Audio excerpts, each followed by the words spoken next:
I'm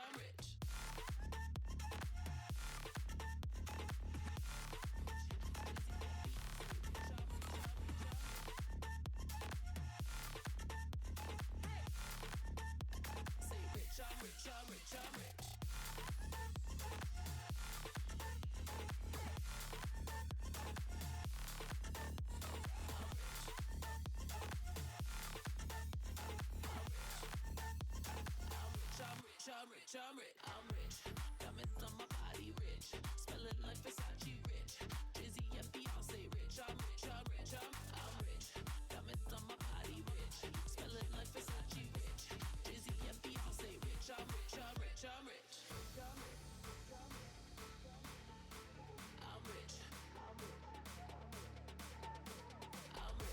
diamonds on my body rich, smelling like Versace rich, Drizzy and Beyonce rich, I'm rich.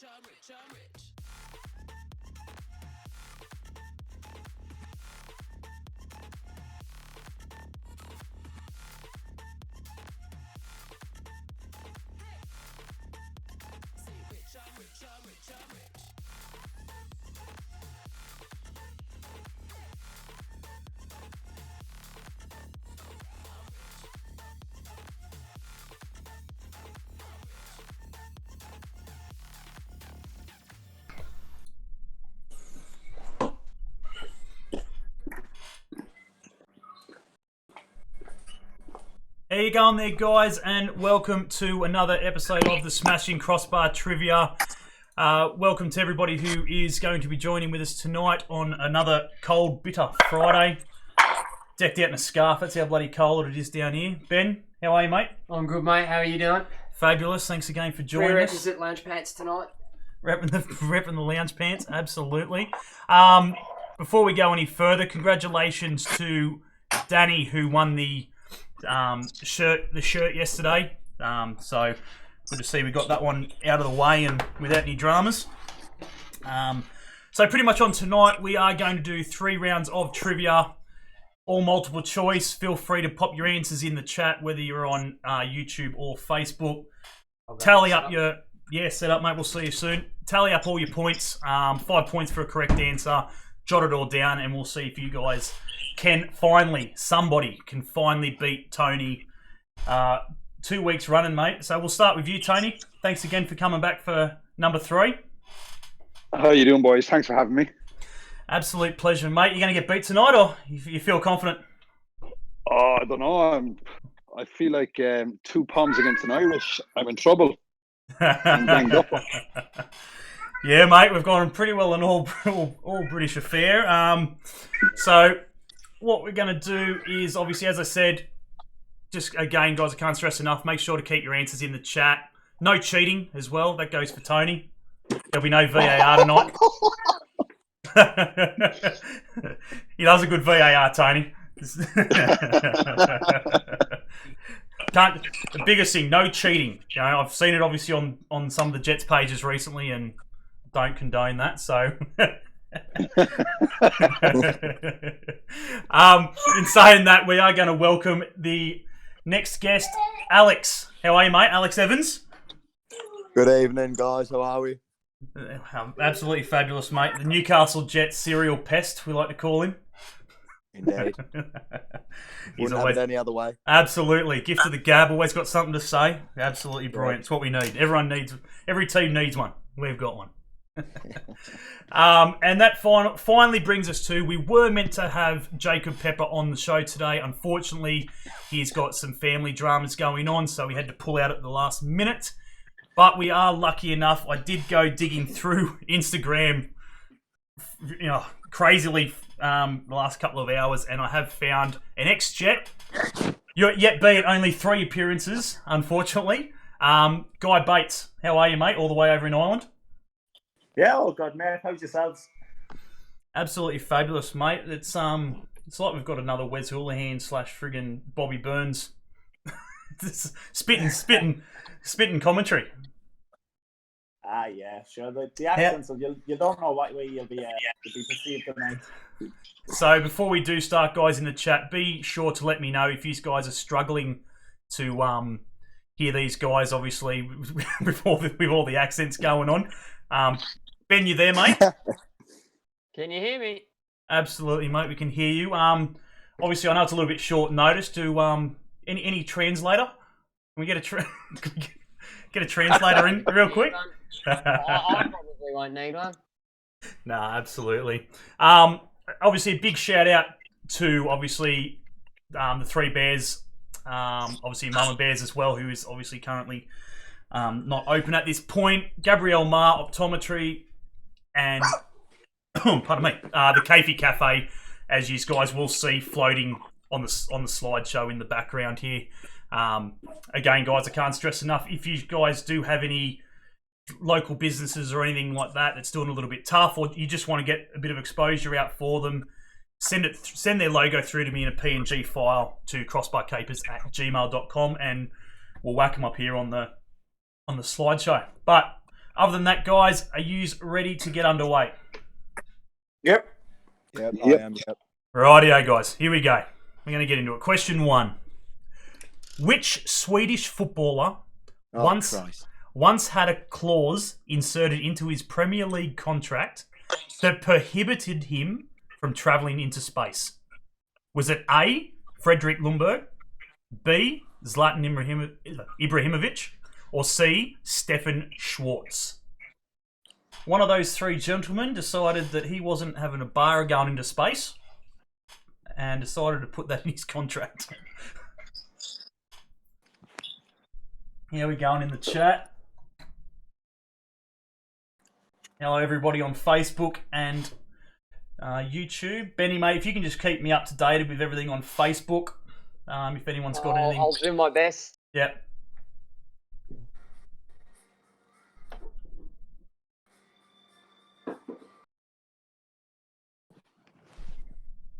And just let me know when everyone's got those answers in. All answers are in.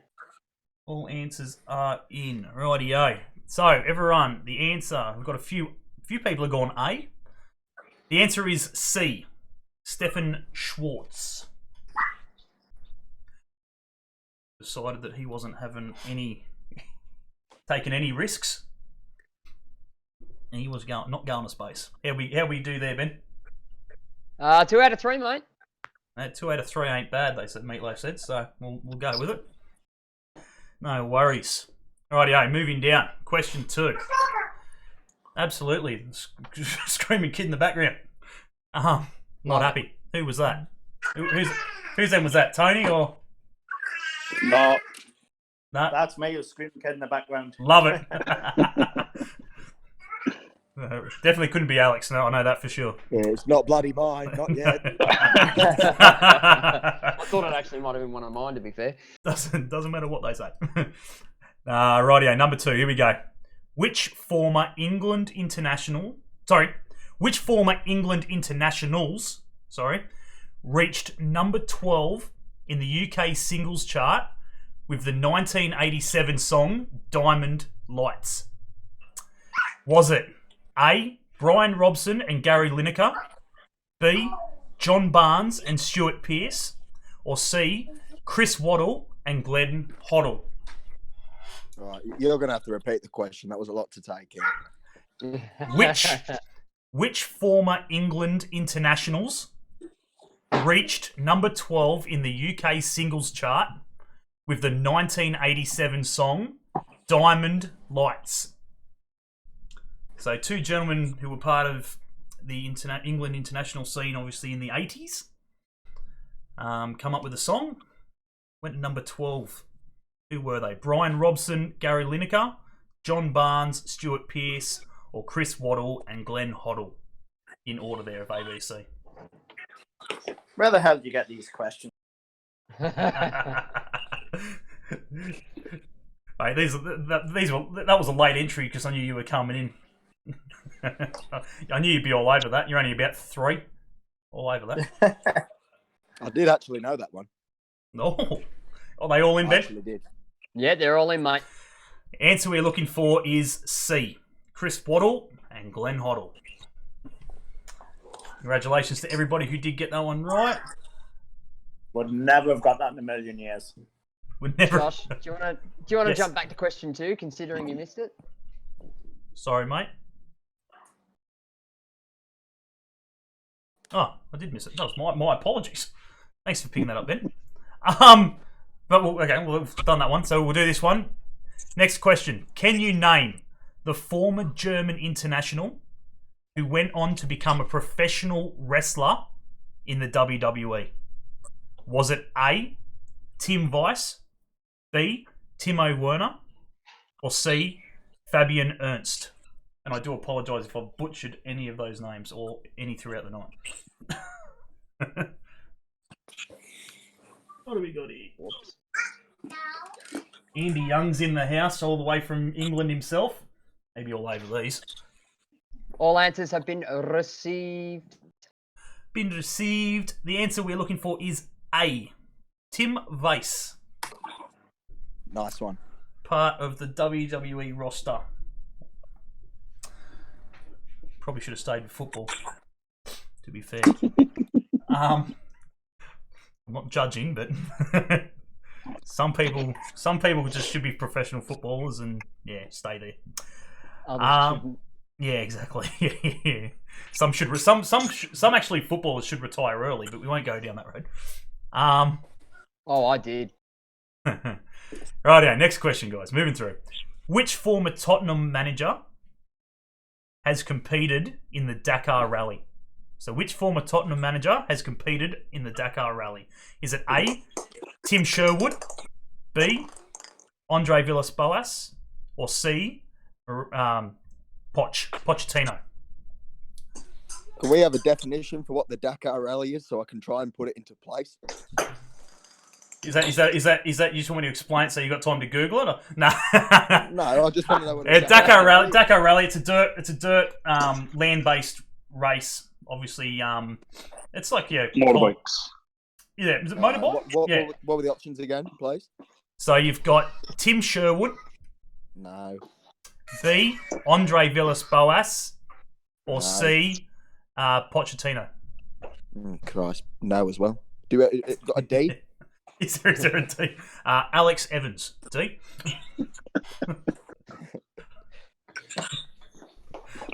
I've got E, which is phone a friend.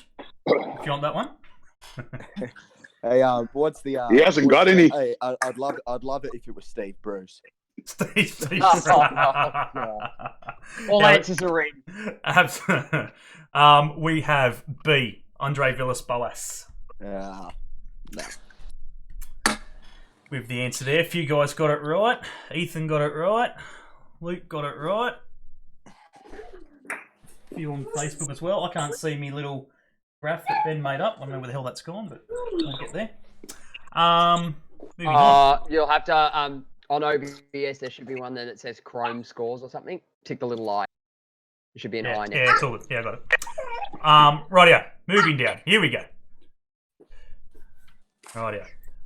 What was the name of the hotel Jose Mourinho lived in when he managed Manchester United? Was it A, the Lowry Hotel, B, Hotel Gotham, or C, the Midland Hotel? They are all hotels in Manchester.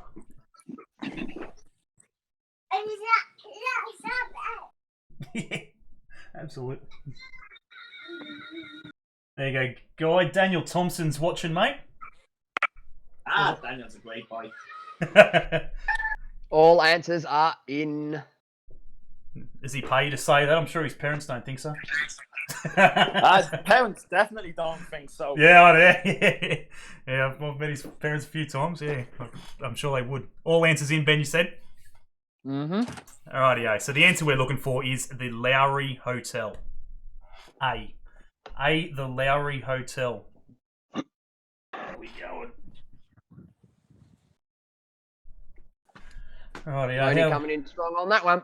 Tony coming in, beautiful. What are we at there? We've got 1, 2, 3, 4, 5 to go. Alrighty, here we go. Next question.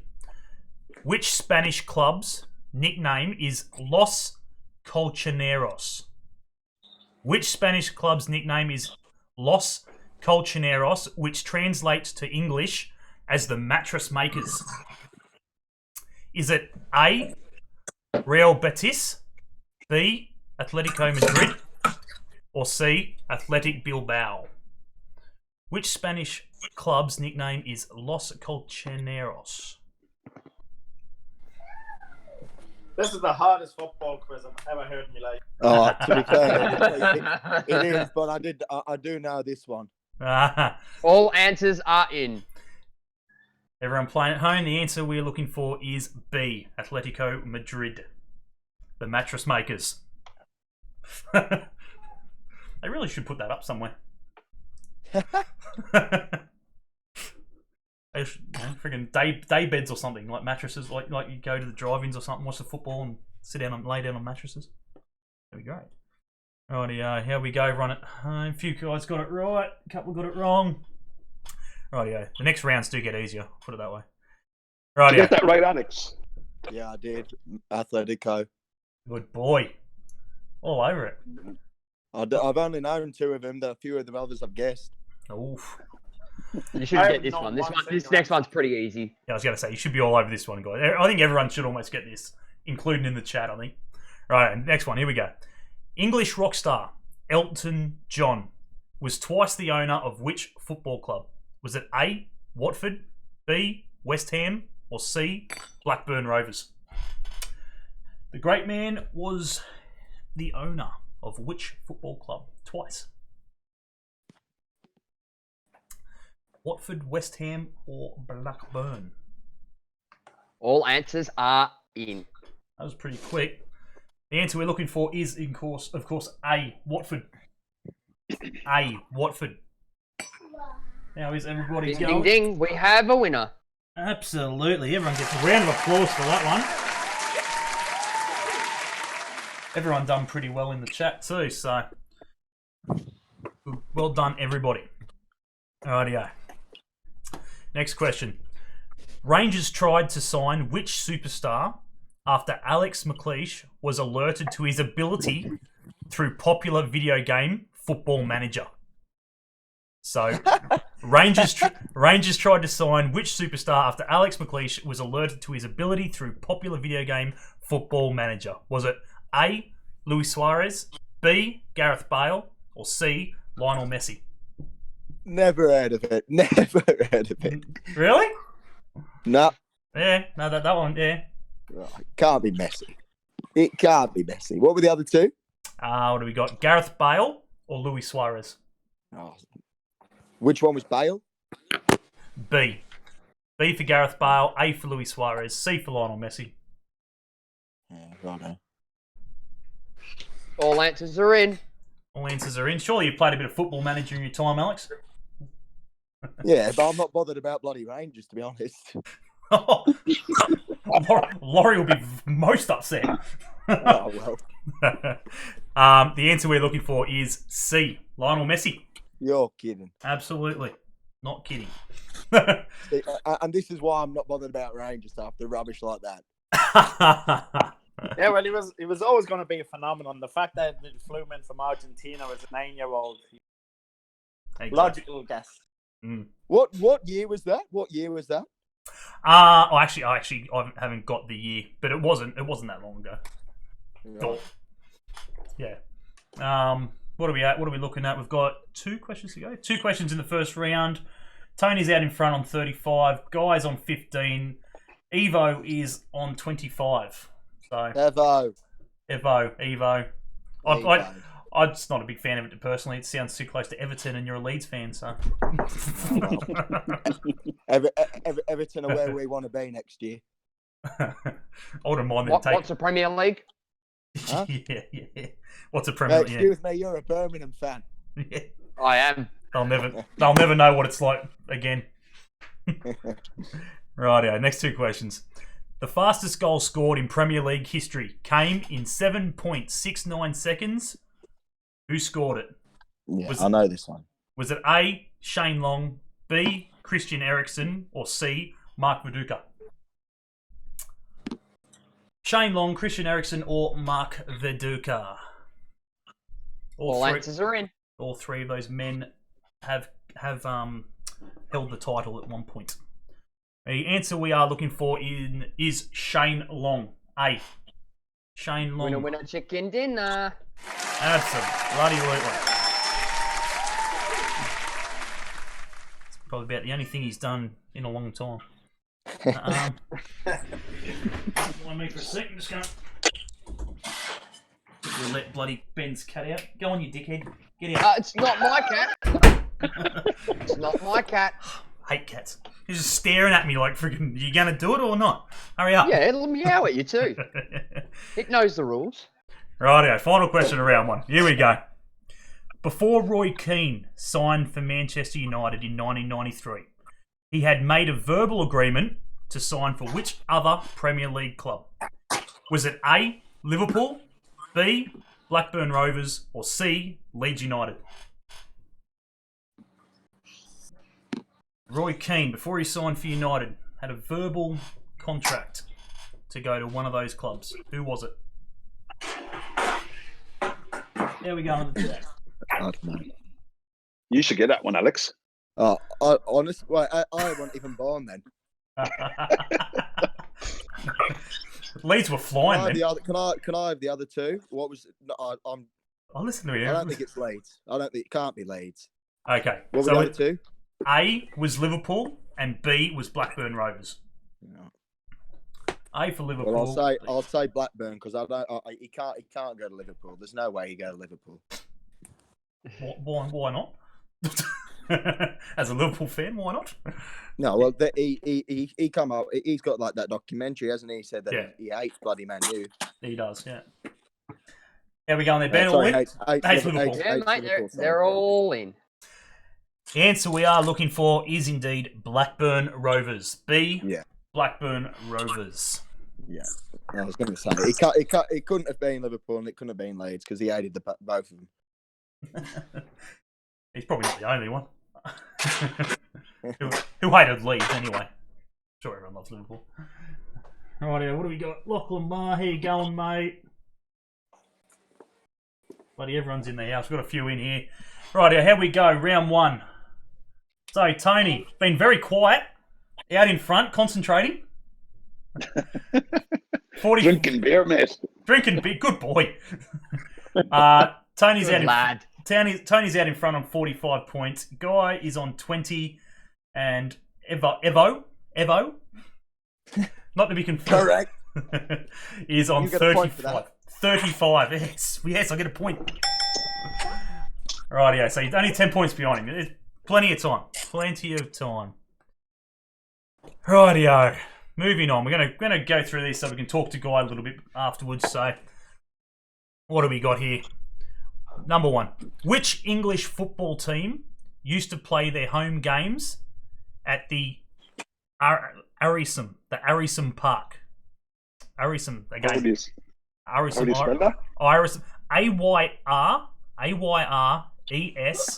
I don't know if it's a Ayrshire. Oh, and I was literally going to say before I give out the three obviously possible answers, I've got no idea in some of these. So obviously I'm hoping that the English/Irish will help me out getting these over the line. So what team played their games there? Was it A, Stoke, B, Middlesbrough, or C, Grimsby Town? What one of those teams, Stoke, Middlesbrough, or Grimsby Town, played at whoever said it just before? Ayrshire Park. Ayrshire Park, there you go. All answers have been received. Answer we are indeed looking for is Middlesbrough. B, Middlesbrough. Good job to everyone who got that one. Yeah, Easy. That was easy. That was easy. Who got that wrong? Yeah. Ben, nobody? Hang on. No, I got that wrong. I didn't know that at all. Yeah, Guy did get it wrong. I live 30 minutes from Middlesbrough. I never heard of it. You've never heard of the park? Never heard of it. Well, I was hoping the Scottish team was going to show up. They did say they did say they played their former home games there. It's probably a friggin' actual, just a normal playing like a park. Now it's probably been demolished and. Rightio, number 2. What is the name of the stadium on the banks of the River Trent where Nottingham Forest play? Is it A, Nottinghamshire Park, B, Weir Field, or C, the City Ground? What is the name of the stadium on the banks of the River Trent where Nottingham Forest play? A, Oh, that one must have been hard for you to spit out, being a Derby supporter as well. Thanks, mate. Yeah. Don't really like to go to any of the River Trent, but anyway. How we going in the chat? A few guys going. All A. answers are now in. Beautiful. Andy's on C in the chat. The answer is indeed. Andy would know. The answer is indeed C, the City Ground. How far away are you? Winner chicken dinner. Absolutely. This is more up my street. Andy in the chat, how far exactly are you from there? Obviously living in Derby. I'm sure you can't be too far. You probably walk down there somewhere. So happy days. Good on you, lads, for getting all that. Everyone getting that one right. Alrighty-o. Next one. Nice easy one. Straight up. Who played at the Dell? Who played at the Dell? Was it A, Scunthorpe, B, Sunderland, or C, Southampton? See, I thought you said the Den, and I was going to say that's Middlesbrough. No, you're wrong. Yeah, You're still wrong. You're still wrong. You're still Millwall. Millwall. Everyone- Millwall. The same difference. Everyone in the chat, there's hope for you yet. You can. Anyone who wants to jump on. Can I have the options again, please? Absolutely, you can. Watford. Who played at the Dell? A, Scunthorpe, B, Sunderland, or C, Southampton? Who played at the Dell? Well, that's a big sigh. Where? All answers are in. Answer we are looking for is C, Southampton. Oh, gets in. Well, Guess Chicken us. dinner. where Letitia ran right. Yep. Absolutely. Well, how's everyone going with that one there? Few people on that. Yeah, everyone's into that. Luke got it right. C. A few others in there. Bloody my mother's playing in eating it wrong. Bloody hell. Jesus Christ. Sunderland, that's terrible. Rightio. Next one. The DW Stadium is home to whom? Yes. A, Wigan Athletic, B, Blackburn, or C, Preston? Who plays at the DW Stadium? It sounded like the VW Stadium first. D. D. All answers are in. No worries. The answer we're looking for is Wigan Athletic. Winner chicken dinner. Oh, mate. Should have started with these ones. Oh, look at them go. Too right. They're firing. Rightio. Okay, here we go. Rightio. Next question is, between August 2000 and August 2007, England played their home games at numerous club grounds due to the demolition of and rebuilding of Wembley. Which of these stadiums did not, and I repeat that, did not host an England game in that period? Was it A, Pride Park, B, St Andrews, or C, the Riverside Stadium? Which park did not? Pride Park in Derby, St Andrews in Birmingham, and Riverside for Middlesbrough.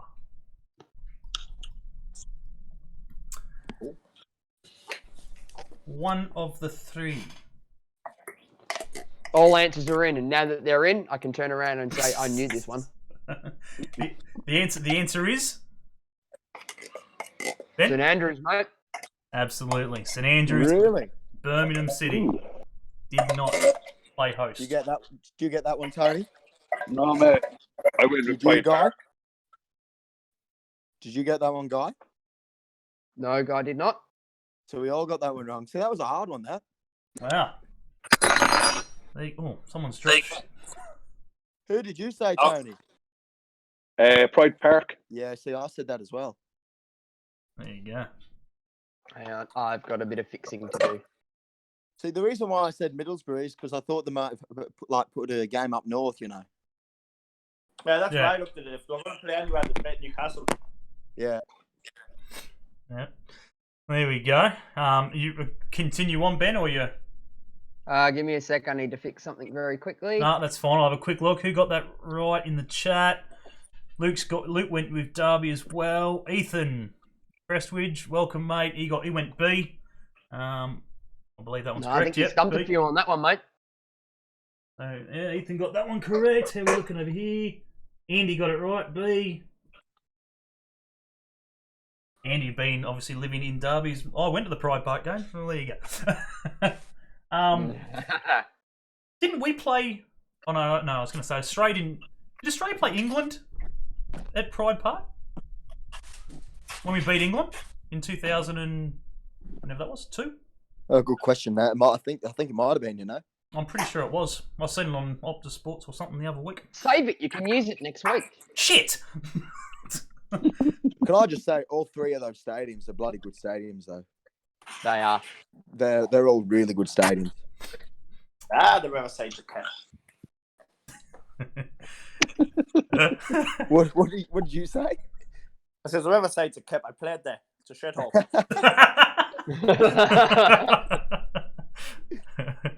Mustn't have scored too many there. Mustn't have been love there either. I definitely wasn't loved there. Alrighty, moving down. Here we go. Righto. I reckon you might get this one, Alex. Charlton Athletic started playing at the what since they turned professional? Charlton Athletic started playing at the what since they turned professional? Is it A, the Den, B, Hill, or C, Valley? Charlton Athletic played at one, or plays. All answers are in. Can I just say now that all answers are in? I've really stumped myself since I said the Den beat Millwall before, didn't I? Yeah. I've seen it. I'm like, oh yes. Rightio. The answer. You said answers are in. Yep. The answer is C, Valley. They playing at the Valley. C. We're doing the chicken dinner. That's a nice round as well. Let everyone go. Yep. A few on that one. Yep, C. we're gonna win a chicken dinner. Andy again. C. Andy's killing it. Rightio. Next one. Down. Here we go. Next one. These. We're going to be ending pretty well here. I think these guys should be pretty well sweet for the rest of the round here. Rightio. Upton Park was used by what team? Upton Park was used by what team? Was it A, West Ham United, B, Spurs, or C, QPR? Upton Park That's the easiest All one answers so are far. in. All answers are in. That one's too easy. Man, I hope you talk like this in the next couple, and then you get. You just think it was too No, easy. well, you should have had this round first. Honest. That first question. Stadiums are always second. That Yes. first question, I was about to send Tony a private message and be like, Jesus, I'm going to be stumped here. So the answer we are looking for is indeed West Ham United. A. That is a proper ground. They should never have left their West Ham. Yeah, I would agree with that. I'd agree with that. They should never have left there. Atmosphere was brilliant, innit? Did you know West Ham have lost more games at their new home games? They've lost more home games at their new stadiums than they've won. That wouldn't surprise me either. They've been playing terrible. Yeah. No.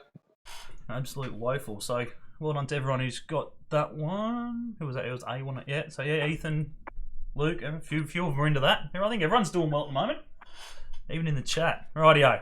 What do we got? Three left of the round. Here we go. Who plays at the Liberty Stadium? Who Easy. plays at the Come Liberty on. Stadium? Give me the bloody options. A. Leeds. B. Swansea. C. Cardiff. It's A, Alex. A. Leeds. B. Swansea. C. Cardiff. Who plays at the Liberty? All answers are in. I promise you, it's Leeds. Yeah. You guys wish you could fill the stadium. Whey. Shots fired. I can only say that because they're probably one of the best friggin' travelling and friggin' like fans in general in the league. So, Good. rightio. So the winner is obviously B, Swansea City. Mm-hmm. Winner, chicken dinner. Over there in the well. Rightio. 2 to go. Alright, this is it. This is getting way too easy, I think. These next 2 ones. Jeez. Agreed. Rightio. I think the last one might stump Alex. Maybe. Rightio. Or, yeah. Second last question. Here we go. Which team played their home games at Maine Road? Which team played their home games at Maine Road from 1923 to 2003? Was it A, Manchester City, B, Hull City, or C, Leicester City? Which team played their home matches at Maine Road? All answers are in. Beautiful. Let's give it a sec. You getting them answers in. The answer we are Winner, looking chicken dinner. answer we're looking for is A, Manchester City. Yeah, you see, the only reason why I got that is because I remember when I watched it, I seen an old picture when Manchester City moved to the Etihad, and it had like on the grass the old stadiums that they played at, Yep. and I remember Main Road being popping up there, so I do know that one. Otherwise, that definitely would have got me that one. Rightio. Final one of the round. Now, obviously, all of you. If I butcher this, please correct me with the obviously the pronunciation of it, because I'm sure definitely Guy and Tony will probably know it. Oriole Park. Oriole Park. Who plays at Oriole Park? Is it A, Cork City, B, Shamrock Rovers, or C, Dundalk FC? What team? Wouldn't have a clue. What team Wow. plays at Oriole Tony Park? had his answer in before you had even finished. Well, I felt bad for the last two weeks. I haven't had an Irish question in there. Thanks for that, Josh. Can you please repeat the Yep. the options at least? Absolutely. We have Because A. this is just a guess. Yeah, A, Cork City, B, Shamrock Rovers, or C, Dundalk FC. Yeah, I know it's not A, so it's between B or C. Oriole Park. And that was a total guess at the stadium, how to pronounce the stadium name. It seems easy, but No, wasn't bad. Wasn't bad pronunciation. Oriole. Oriole. Oriole. It's just, it is just Oriole. Oriole. Oriole Park, yeah. Winner, chicken dinner. Oh, yes. Yo, happy days, lads. Well done, boys. Decent round. I was going to say, pretty tight round for everybody. Did anyone get everyone correct? Ben? Nope. No, everyone missed one. Yep, they all missed number 5. Yeah, Pride Park got me. Right, yeah. So we are currently sitting. What are we at? Evo this is the total after the first 2 rounds. So Evo is on 80. Guy is on 60. And Tony's still out in front on 90 points. Only 2 questions in it. We're getting there slowly. At least he's getting a bit of competition. So Tony's on. What's Tony on? 18 out of 20. Yeah, that's about right. Yep. That's a fair effort. Rightio. Here we go. Silly computer, hang on. Yeah, you're right. Oh, So what does this round go off? Yeah. Well, the first one was like on stadiums, and the first one was a bit multiple choicey.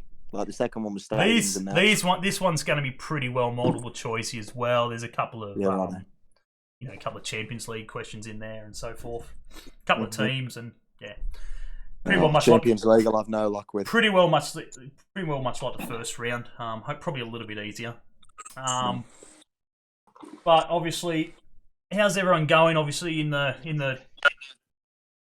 chat and everything else. Luke's 55. Luke's on 55. Happy days.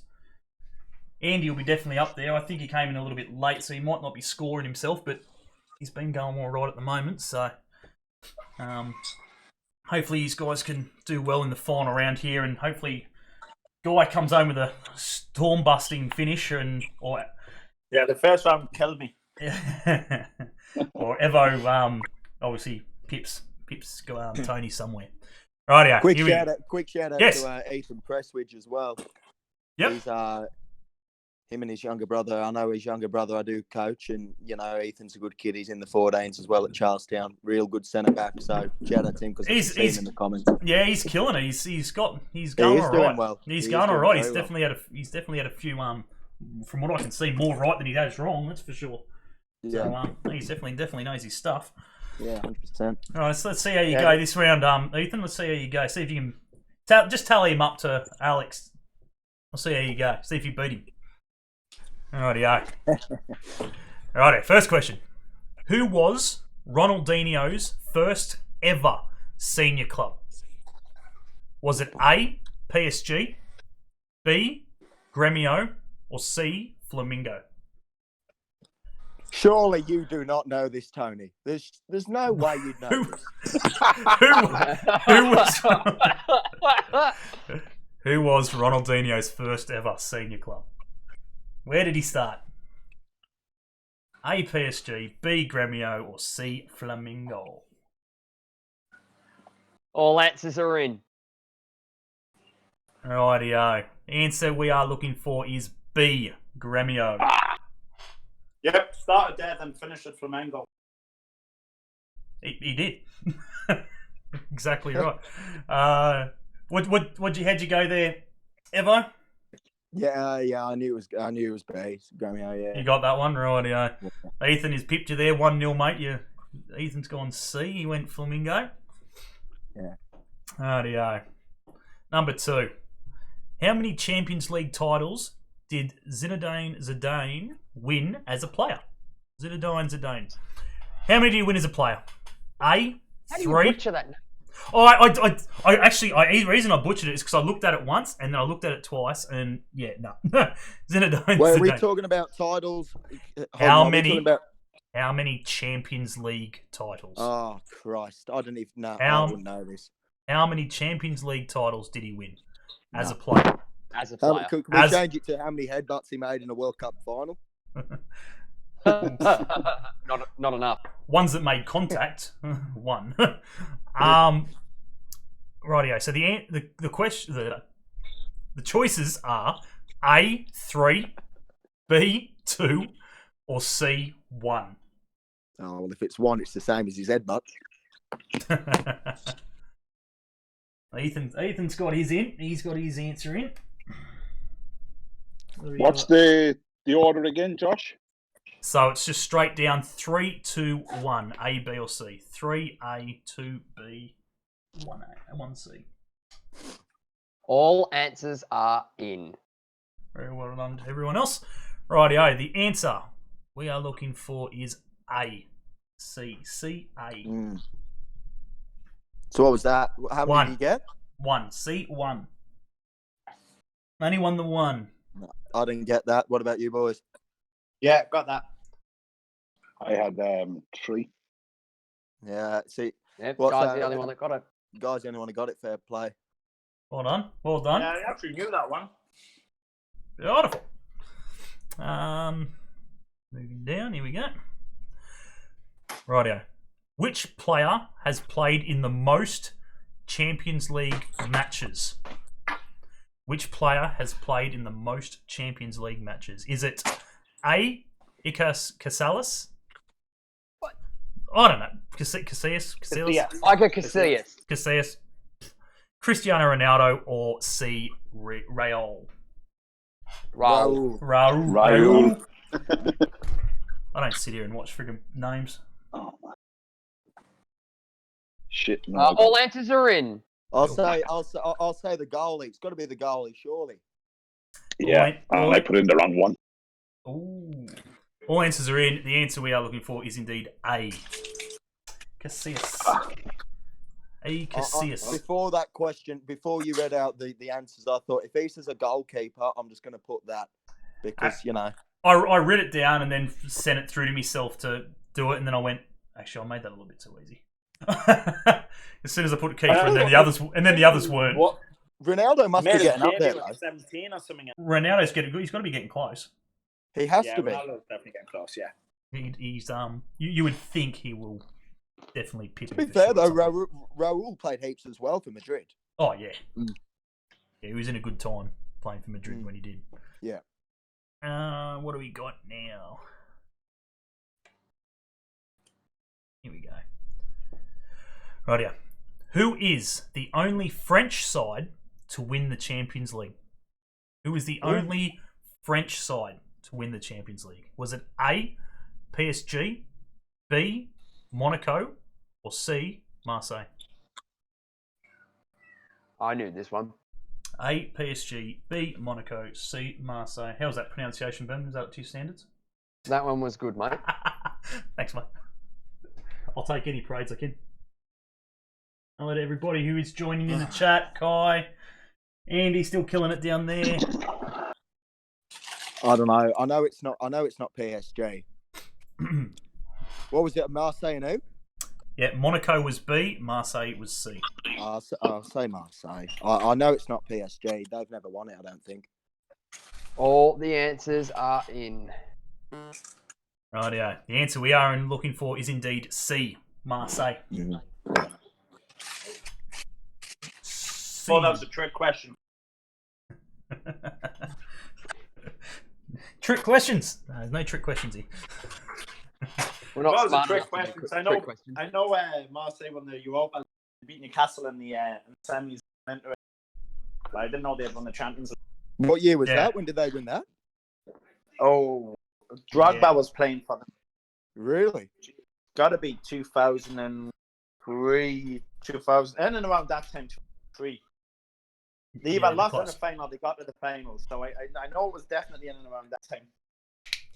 Would you say Drogba's in probably the top 5 forwards of all time? God, he knew how to finish a ball. He was so good. He was phenomenal, but do you put him ahead of like the original Ronaldo and Batistuta having players like that? Yeah, I don't think so. I don't know. He was quality. He was so good. And Marseille he won the Champions League in 1993 against Milan. Wow.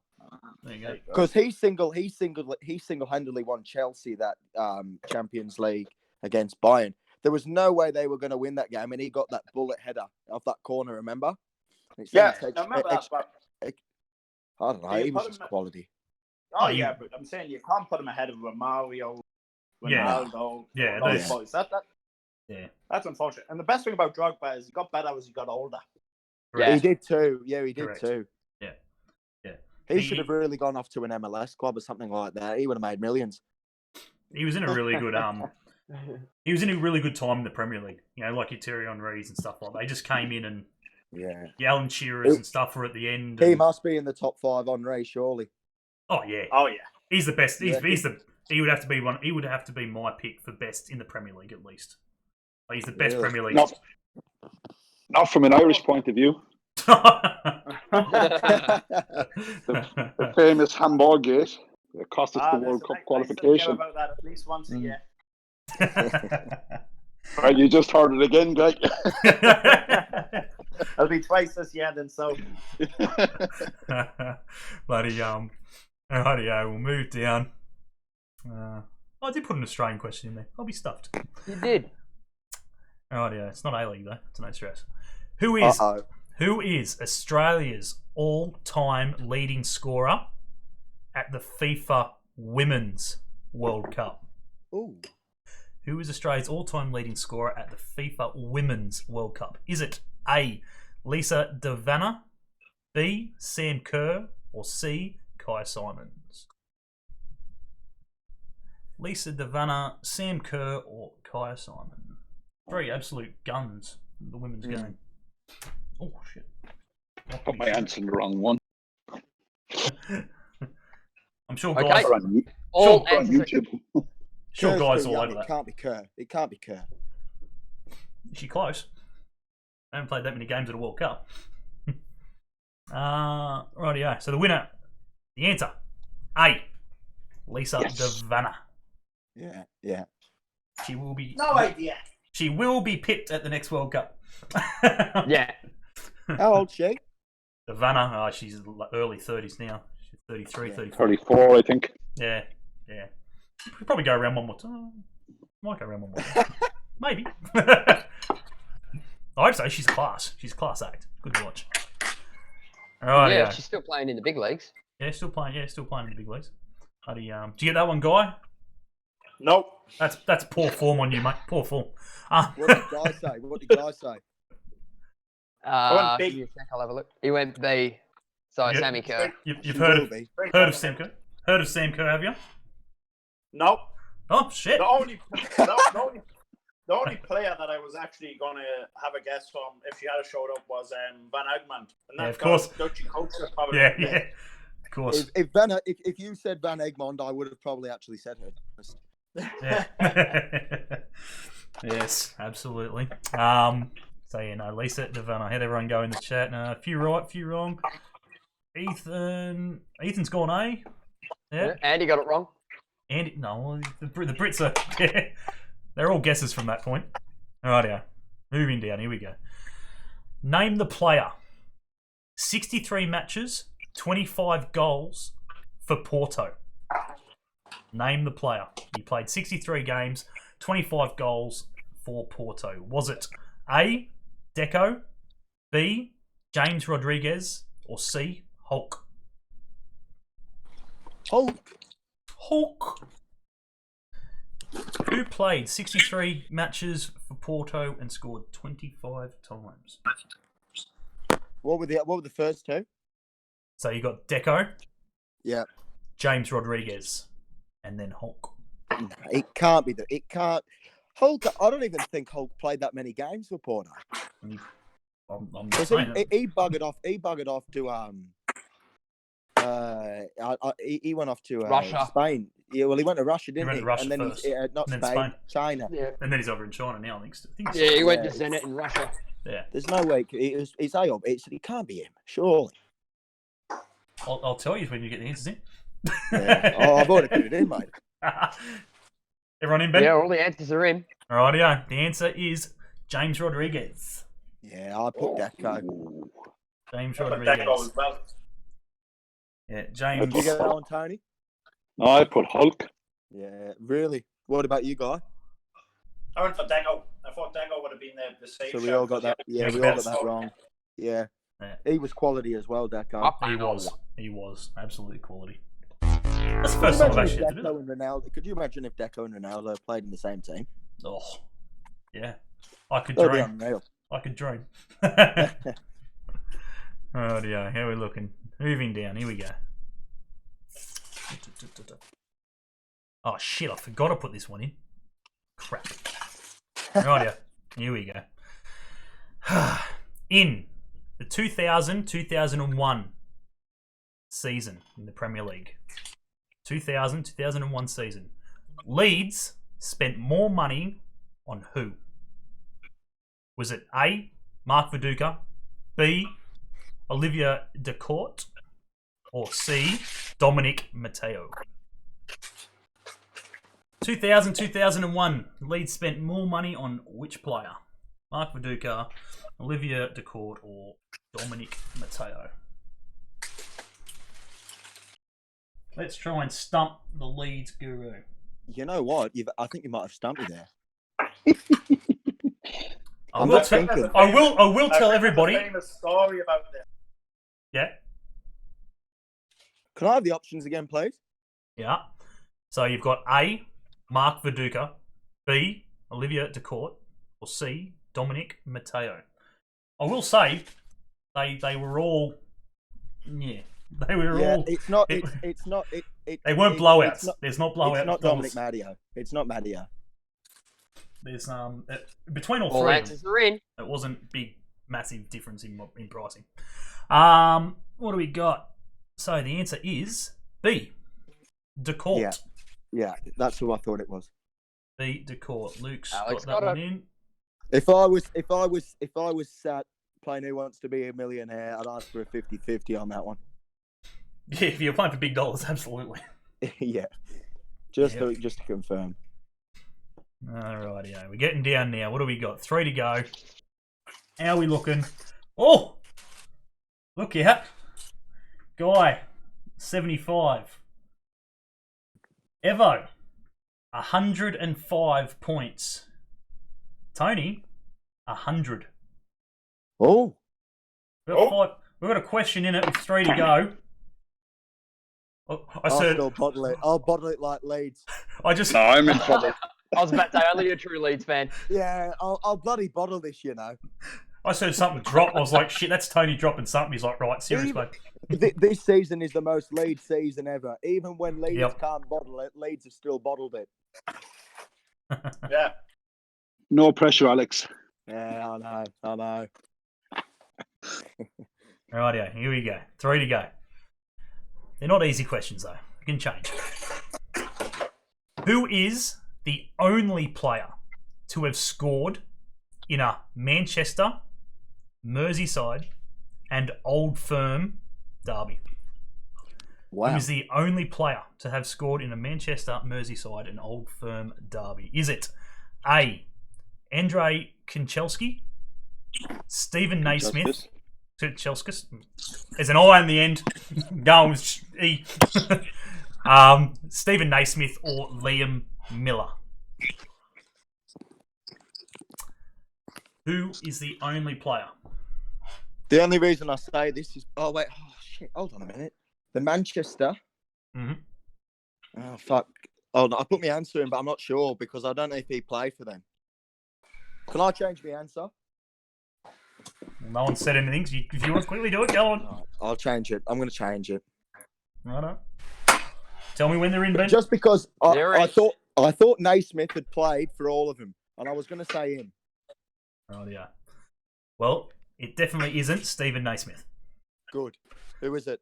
The answer is A. Kanchelskis. What'd you say? Oh, wait, Chelsea. Andrei Kanchelskis. Kanchelskis. Did you get it wrong, Alex? Kanchelskis. No, No, he's all got I it. got it right because I know Naismith played in Scotland and I know he played for Everton, so I was going to say that, but then no, he doesn't play for. He's never played for a Manchester team, has he? Who? Naismith? No. Nah, Nah.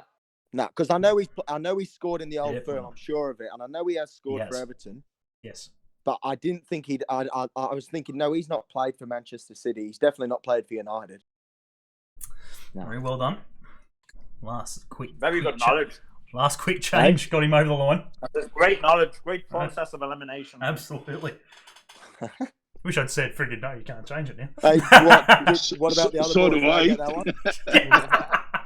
Who got that? What, We sorry? all did, I think. Yeah, I think everyone got that All one. did.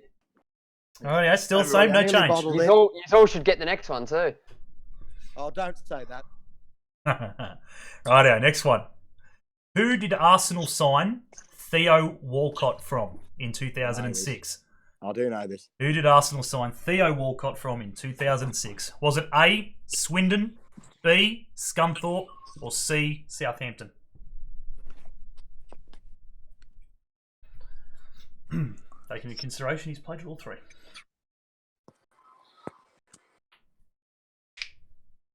All answers are in.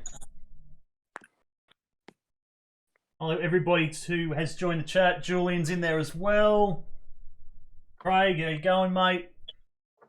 Well done. Thanks to everyone for joining in. The answers are all in. We have C, Southampton. Winner, chicken dinner. Happy days.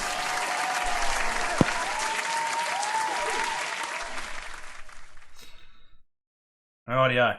I really didn't think this through because I really didn't think it was going to be this tight. You don't have a tiebreak question, do you? I was like, shit. Well, Tony and I are level.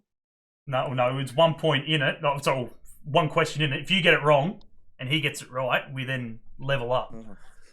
If you get this correct, you win. I won't know it.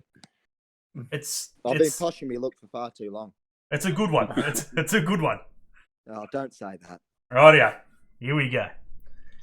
Who is the oldest captain to lift the Champions League trophy? Who is the oldest captain to lift the Champions League trophy? Was it Paolo Maldini, Fernando Hierro, or Xavi? I would if you had said John Terry, John Terry. I would have said him. You'd be wrong. Can I go again? I could say something now, but I'll keep it PG because I know there's PG watching. Yeah, you do that. Who was it? There was Maldini and who? The Maldini, Xavi, and Hierro. Fernando Hierro. Oh, it could be Hierro. 3 legends of the Champions League. Yep. Oh, well. I don't know. I've just done another guess. I don't think it's Xavi, but I definitely would have gotten this one wrong.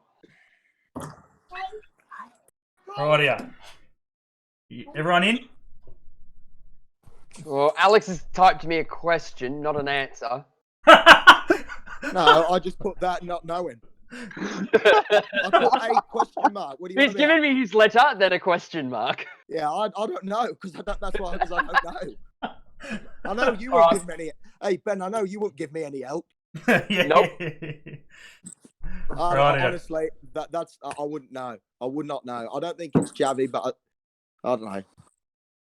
All right, well, we'll take that answer then. We'll lock it in. They're all here. Everyone's here. Rightio. Well, let's do this. Lastly, Guy, what did you get, mate? What did you go? For me, I went with B. You went with B? Oh, no. Yeah. Rightio. But I think I'm wrong. Tony, what did you go with? I went with A. Same as Alex, so I'm fucked. Alex, mate, what'd you go? Well, I didn't go. I didn't think it was Xavi. I did go Maldini because I do know he was very old as he carried on playing, but I don't know if he won anything there. Yep. But it could be B. It could be Guerrero, but I went Maldini as well. Well, ladies and gentlemen, we do have a new trivia champion. The answer is A. Paolo Maldini. So, well done, Alex. Unfortunately, the two boys got it correct. The question beforehand stumped Tony, and there we go. Congratulations, mate. Oh no! Honestly, that quiz, I thought it got easy as it went on. Well, I thought the second part was all right, but God, I thought when I sat down, I thought, dearie me, I'm going to be in trouble here, especially with them the first questions, you know. Yeah, the first one completely stumped me. Never recovered from that round. Yeah. But I had to come back down to earth in the second round, otherwise friggin' Guy wouldn't be here. You're like, yeah, right, that's it. This was ridiculous. Why did I even come on this shit? Nah, absolutely. How'd everyone go in the chat? Ethan, 25 out of that round you got. I think that's about right. So yeah, so I think you still would have been unfortunately beat by Alex. Yes. Nikolai, obviously Alex, I believe you can see the chat, I think. So Nikolai Lazevsky, yes, Alex. Obviously a few of these guys I'm sure are from your team. You coaching, mate? Yeah, no, Nikolai, very good player as well. I know he supports the Croatian league, Slavia Prague. Oh. He's a very good player. He's one of my central defenders. He's a good kid. Absolutely, mate. Thank you, Tony. Two absolute great weeks. Unfortunately, got pipped there at the end. Yeah, mate. Beaten by the better person on the night. It's been a good few weeks, though. No, I really enjoyed it. no, Really enjoyed it. Can't What think really enough. happened was they upset you with a Thierry on question. Never quite got your mindset back in the game. No. He's done me over twice. Absolutely. Thank you, everybody who has, over the last couple of weeks, joined in. Thank you for everyone who's come in and done the trivia tonight as well. Thanks to all the young blokes who have come in, Nikolai, Ethan, and obviously whoever else I have missed to come in and watch Alex and so forth. That's the trivia part done. Guy, if you've got 10, 15 minutes, mate, I'd love you to stick around, just have a bit of a chat about your career and obviously your time at your very short time at Newcastle, unfortunately. But yeah, absolutely. If you don't mind, you've got 10, 15 minutes, mate. Yep, 100%. Yeah, beautiful. Well, we may as well start it. Alex and Tony, up to you guys. More than welcome to sit and have a chat and stay. If you do want to chuff off, that's you're more than happy to. Yeah, I'll leave that up to you guys. Yeah, no, I'm happy to sit in. Yeah, no worries. We're all at home anyway. Yeah, no, absolutely, mate. So obviously, you're obviously born in Newcastle, in England. I believe Yeah, yeah. Go, mate. No, phone. Yeah, mate. Yeah, I was just going to say you joined the youth academy there at the age of 8. Signing for Newcastle United. How was that like, mate? 8-year-old kid must have been pretty chuffed. Yeah, I didn't really know anything different at the time. I'd only really played about 6 months, and they came knocking. And like I say, I was there from when I was 8 until I was 19. So playing for different clubs and all that type of stuff, I didn't really know anything different. Yep. And same like as a professional standard and the coaching and all that type of stuff. Yep. It was just when you go other places and you see how other people do it, it's you really have to try and grow and kind of look at it from other points of view, because it was very much one kind of system, one type of way, and just that's it, and that's the way it's going to be. So as you kind of got older, you kind of realised that there was much more to football than just in England. Yep. Yeah, obviously, you joined, as I said there, 93. So obviously you're looking pretty well at the start of the Premier League as well. So, obviously everything was changing from the old guard to the new, and the likes of your Alan Shearers and all that sort of stuff slowly starting to come into it. Did you what was the youth academy like, mate? Like who any names that you come up through? Like who come up with you? That are still... Stephen Taylor, who's playing in New Zealand at the moment. I played Yep. with Stephen my whole life. Stephen's my age. Yep. Yeah, obviously over in Wellington. Obviously, had a few other guys that went on and played. Played with a lot of them in the reserves: Lamana Lualua, Bradley Orr, Peter Ramage. A lot of guys that went on and made a good few appearances. The younger boys coming up was like Sir Vandy Carroll and stuff like that. So you kind of you're mixed and matched a lot. Like you would be pushed up a few years to kind of challenge you. They would then be pushed up a few years to challenge them. So you got a great experience of playing with kind of all of them. Yep. But Stephen Taylor was phenomenal growing up. He I still say to this day he should have played for England. Is he just to jump in? Is he the one who played at Newcastle? Yes, Newcastle United. Yeah, he's a very good centre half. He's at Wellington, isn't he? Yeah. He's at Wellington now. Yeah. He was an absolute monster as a young boy, and just so much potential. Yeah, he's definitely. I think he's the captain there at the Knicks now at the moment. I think once Durante left, I think he took over there, and I don't think he's got any plan to leave. I think he's enjoying his time in Australia, and as I said, he's only 34, 35. He's probably got a couple of years in him. Still at the A League. So obviously you finished your youth career obviously in 2004 out of the academy, and obviously unfortunately didn't play a senior match for Newcastle. But you left straight from there in 2004 to 2005 to join us, the Newcastle Jets, in the inaugural A League season. Can you tell us a little bit about how that came about? Like obviously, your whole life in Newcastle, England. What got you to Australia? How did you get over here, your agents or so forth? How did it all come about? Yeah, well, it was from my agent. I knew they were trying to put something together, a link between the two clubs at the time. We had Freddie Shepherd, who was the chairman at the time, and Con Constantine, and they were trying to get a link between the two clubs originally. Yeah. And obviously I was going to be the first player that kind of went between the two clubs. Now, when I first came out, it was brilliant. I absolutely loved it. I came out and had a look for 2. And it was brilliant. But then, I came out, I signed. I came out a month later. I went back, packed up all my stuff, and kind of was straight on a plane. It was just a shame that it didn't work out as well as what we all wanted it to. Because when I first arrived, I was playing every week. I played in all the pre-season games, scoring goals, everything else, playing really well. And then a new manager came in, and how to say this, I was out the door quicker than I could than I hoped for. Yeah, well, obviously that's our next question. Unfortunately, you only played 3 matches for us.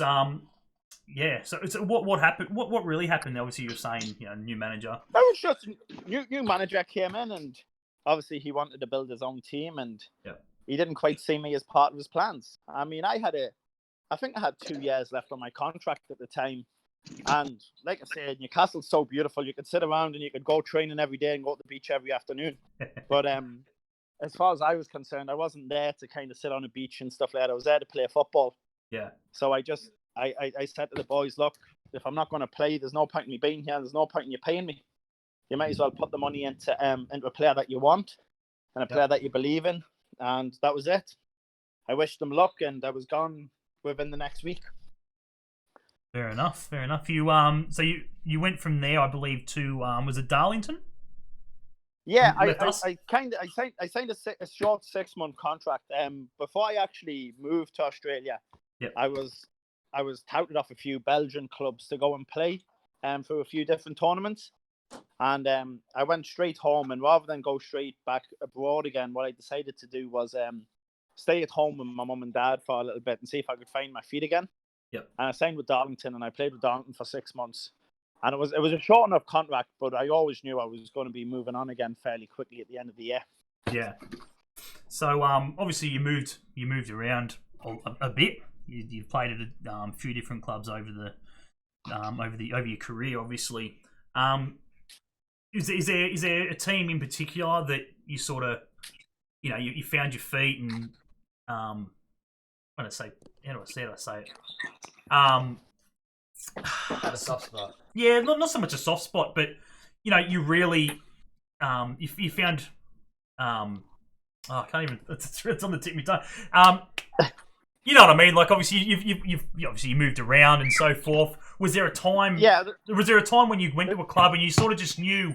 You go, you're getting that love for the game. You feel like everything's going on track. Obviously, as I said, you signed a 6-month deal at one club. It didn't really work out at the Jets. I think it was when I moved to Drogheda. I was playing in Belgium at the time, and I came over, I signed a 2-3 year deal, and we went on and won the league that year. Yep. Which was brilliant. We had a real successful time. And then we obviously rolled into the next season. The same thing. We were brilliant the next season. We actually signed two Aussie boys in Adam Hughes and Johnny Tamboras. Yeah, right. I think Adam Hughes is a Newcastle boy as well. He is Newcastle, yeah. Yeah, real good boy as well. And the next season we were hugely successful as well. We were within an inch. Actually, Hughes missed an open goal against Dynamo Kiev to put us into the group stages of the Champions League. And then so we were so close to being in the Champions League, and then about 6 weeks after that, the club actually went bankrupt, if you can believe that. Wow. So we went from almost being in the Champions League, by the width of a post, to being bankrupt 6 weeks later. And after that, I lost a lot of love for the game. It was really hard to kind of mentally get myself ready. And then I went back and played for Glenavon up in Northern Ireland. And that's where I really fell back in love with the game again. Yep. But I'd missed out on 2-3 years where I was just kind of not really worried about playing or I didn't really care. Yeah. And then I went to Glenavon, absolutely loved it. We went on, won an Irish Cup.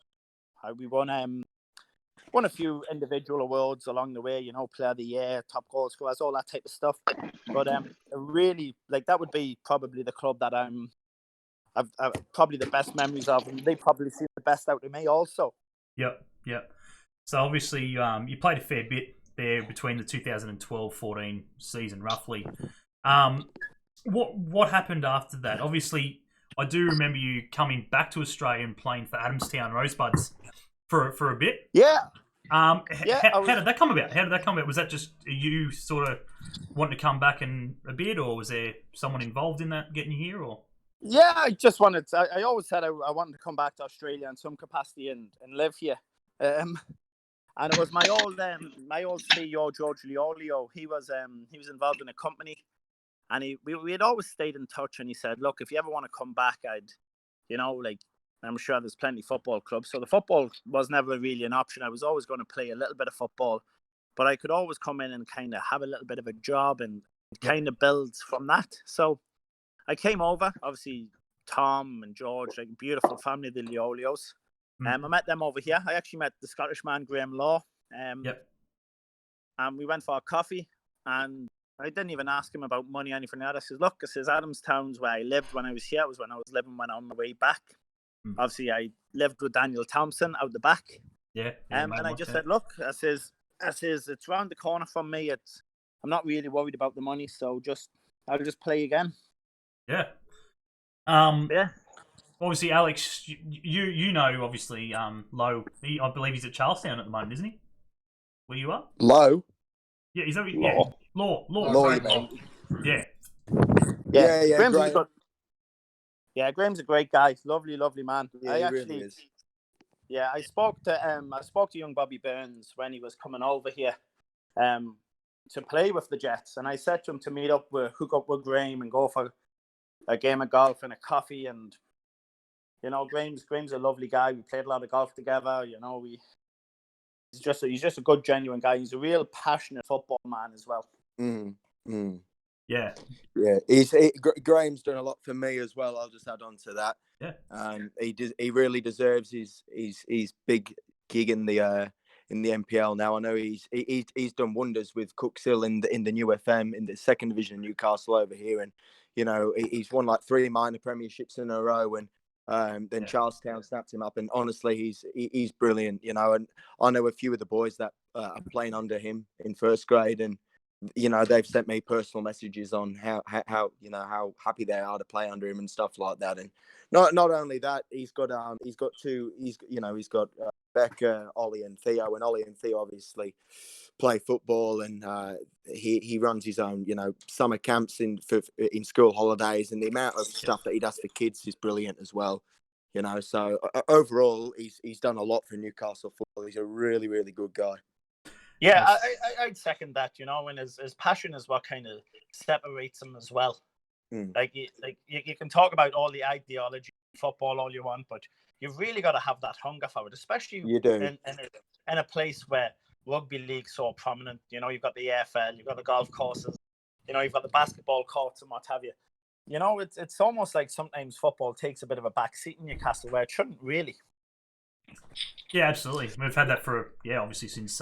Can I just add on to that? You know, I think Guy might back me up on this. I think just with if you're from Europe and if you're from that UK, football is not like just a game. It's more sort of your life. You know what I mean? If you know, do you know what I mean by saying that, Guy? Yeah, absolutely. I couldn't agree with you more. I mean, when you come in from work or whatever you do, you go play 5-side with your buddies. On a Saturday, you watch the Premiership. Yeah. On a Sunday, you might go play football yourself, go for a few beers down the pub. Yeah. As you're growing up, you go and watch your dad play football. You watch your cousins play football. You're always involved in football in some capacity.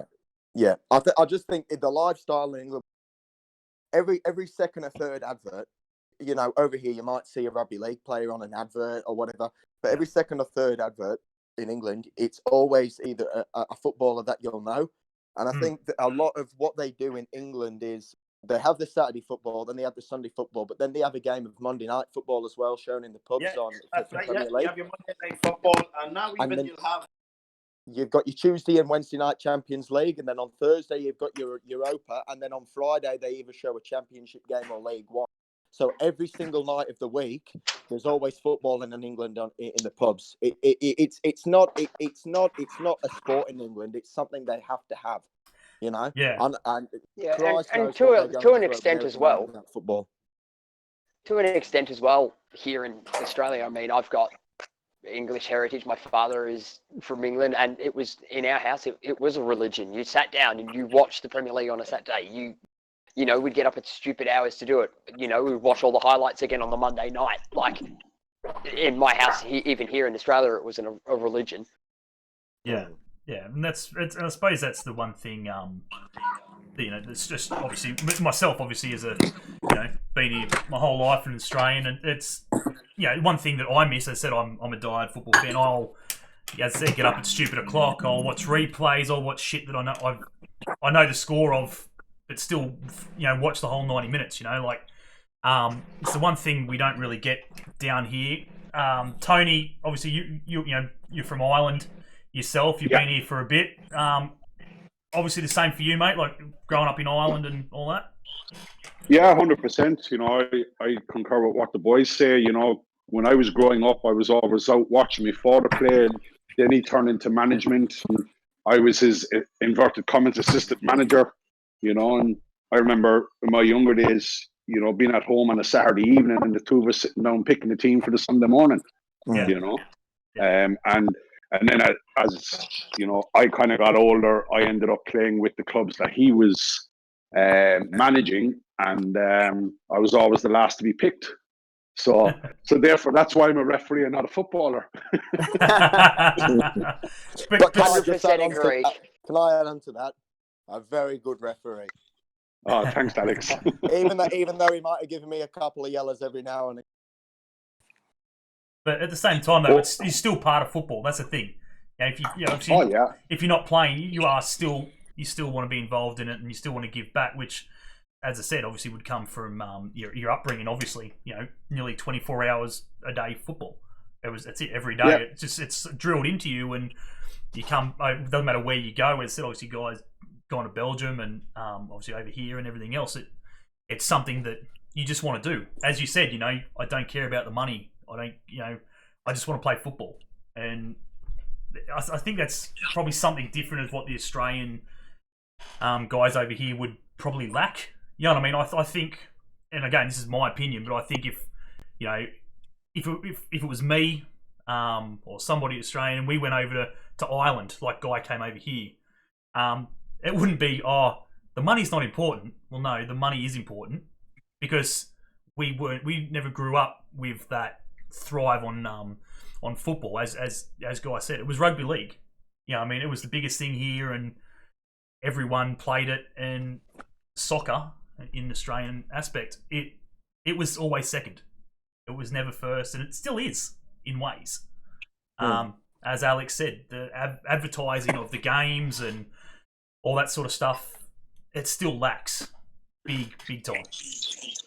Can I add a quick funny story just onto that with what Tony's trying to say about the English football? It's just the UK football in general.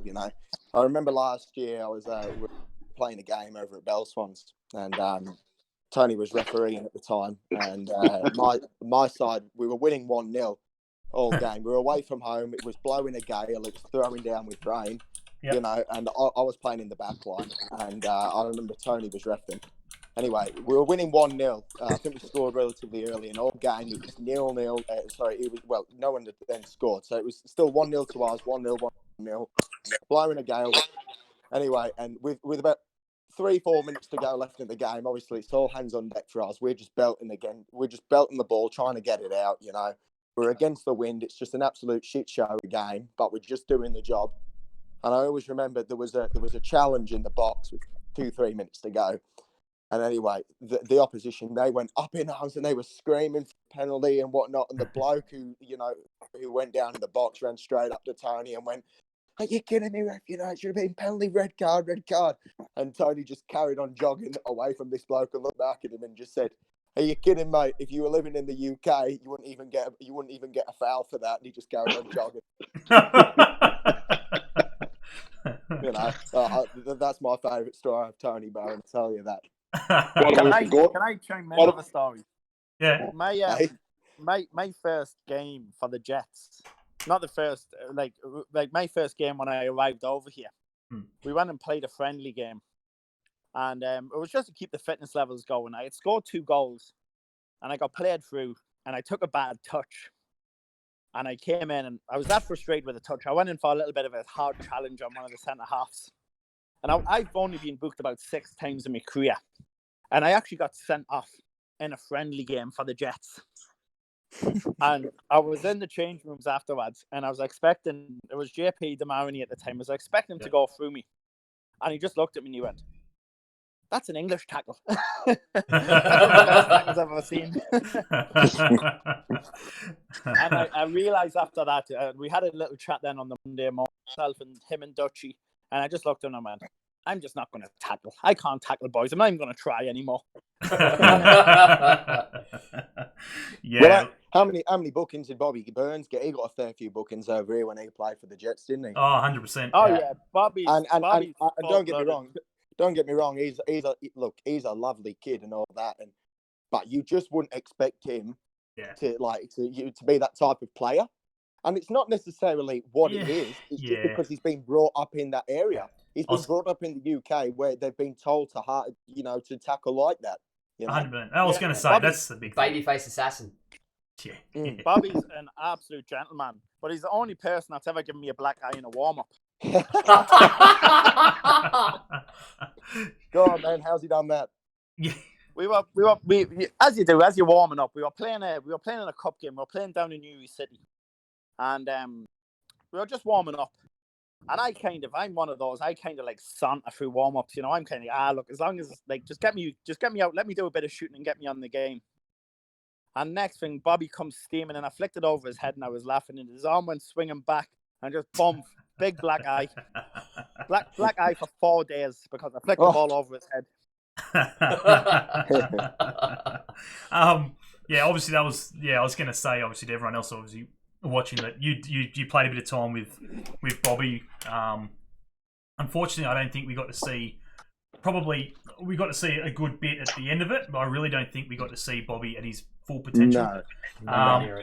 Unfortunately, he wasn't a favourite of Ernie Merrick when Ernie was still in charge, and he didn't really get much time. And as I've had Laurie McKenna, the CEO of the current CEO of the Jets, on here a few times, and him himself was still sort of shaking his head at why he wasn't getting played. Yeah.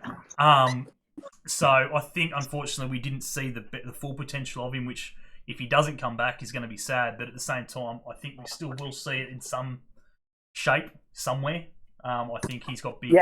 I think he's got big things ahead of him, and he's got the best opportunity now at Hearts with the situation that's going on there. If they drop down, he's prime spot to fight for a first team place. Well, that's it. They're going to keep him for sure. He'll be cheap compared to obviously a lot of the big namers they've got there. Are they bottom? A Hearts bottom? Are they? Yeah. They're in big trouble. Right. Well, Bobby's actually an excellent midfielder. Is that as much as he's a brilliant left back? I'd stick him because of his energy levels. Yeah, his energy levels. I'd put him left mid.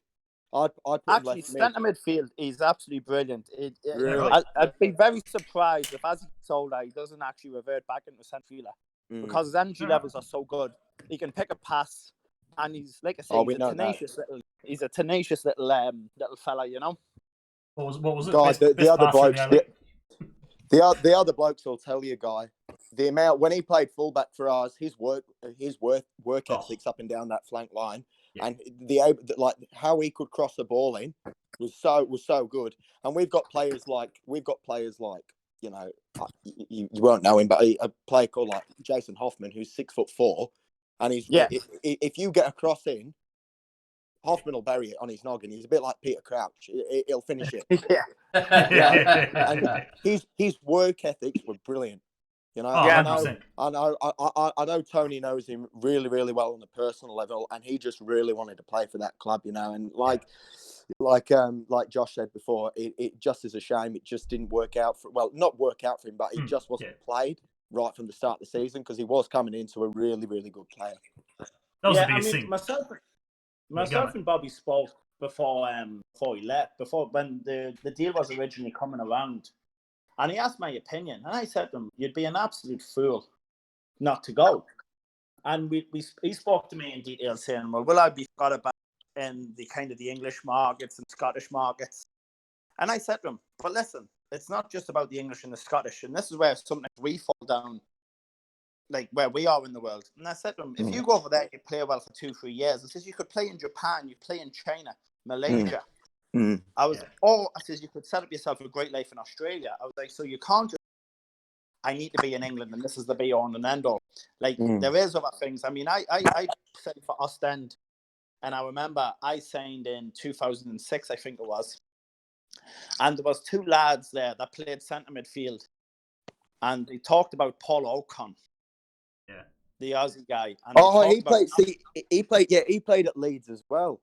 Yeah, but he played at Ostend, where I played. And unfortunately, kind of as he was leaving, I was coming in. But the boys still spoke about the influence he had on them and stuff like that as well. So football is as global as what it is. It's also very, very close. It's a very close-knit game. But that goes back. It's not until you get a little bit older that you kind of realise that. That goes back to the conversation about the UK, though. Everybody knows everybody in the UK and what they can do because there's that many scouts, you know? Yeah, I mean, Newcastle signed Bridgie when I was a 19-year-old. My last year at Newcastle, we had signed Bridgie from Leeds. Yeah. So I obviously know Bridgie really well, and obviously when I was back in Australia, we obviously played against each other and stuff as well. So it's such a... Yeah. Oh. Hello. Yeah, just sort of blacked out a bit. Guy, still there, mate? Yeah, still here. Yeah, it just blacked out. Tony, still here? Yeah, I'm still here, boys. Yeah, no, yeah. It just blacked out. I was like, oh, did we lose someone? What's happened? Tony. Look, as I said, like it's just one of those things. Obviously, you know, as we've said, you know, you didn't really get much of a go here, unfortunately, because you know as I said, we were at the start of the A League. We were all very young. Obviously, Alex younger than us, but you know, we didn't really get to see much of you, and obviously get a really good look at you per se. But seems to be the luck of the Irish. The Irish boys of the Jets don't get much rub, unfortunately. They're either injured or they don't get played or for a bit. But look, as I said, at least you've obviously moved on and you've done pretty well for yourself in saying that. And I mean, like I say as well, like I can say one thing. We started off games I wasn't playing. We actually started off quite poorly. But I did start the game that our first win in the A League was against New Zealand, and it was the Knights at the time. It wasn't Wellington. Yeah. Yes. And I started that game. I played a reserve game on the Wednesday, and I scored a hat trick. Oh. So the manager was under, and the chairman was there, and a few others. So he was under pressure to play me. Yeah. And then he still didn't play me. He put me on the bench, and then Milicic got injured, and I started that game, and that was our first win in the A League. Yeah, because that was I was actually talking to Joe Wheelhouse. Wheelhouse, great boy. Yeah, he scored. I believe he scored. Yeah, he scored. Yeah. He scored in that game. In the first win we got. I was talking to him, and he was saying himself. Obviously, it was obviously a lot different to what he'd obviously played previously. Obviously, he'd played at the NSL level sort of thing with your Parramatta powers and stuff. But obviously being young and having a lot of seniority around, he found when you sort of come there, they didn't really have that seniority. You had your Ocons and stuff like that, but it was a very, very youthful squad. A lot of young boys. Did you find that into pre-season and stuff like that? Very young squad? Yeah, we did. We had a young squad, but we also had a very hungry squad. I just think, I think when the new I think JP Demaroni squad that You know, he could rile the boys up. He knew how to speak to the boys. He was very Australian. He would let certain boys get away with certain things, and it worked really well. But we had some real talent in there, you know, like Nicky Carl, Tomo. They were your centre midfield partnership. Then you had Zelic and Durante at the back. So that was solid. And then you had Reddy in goal. So you were looking at that going, the Spania team's really strong there. Yeah. Then you had a lot of the young boys, you know, myself, Mishalik, Wheelhouse, Bridgie. And we were all really hot. And we were week in and week out, like chomping the bits, trying to play. And when the other manager came out, he kind of discarded us to one side. And he started going, I want to sign someone from New Zealand. I want to sign someone here.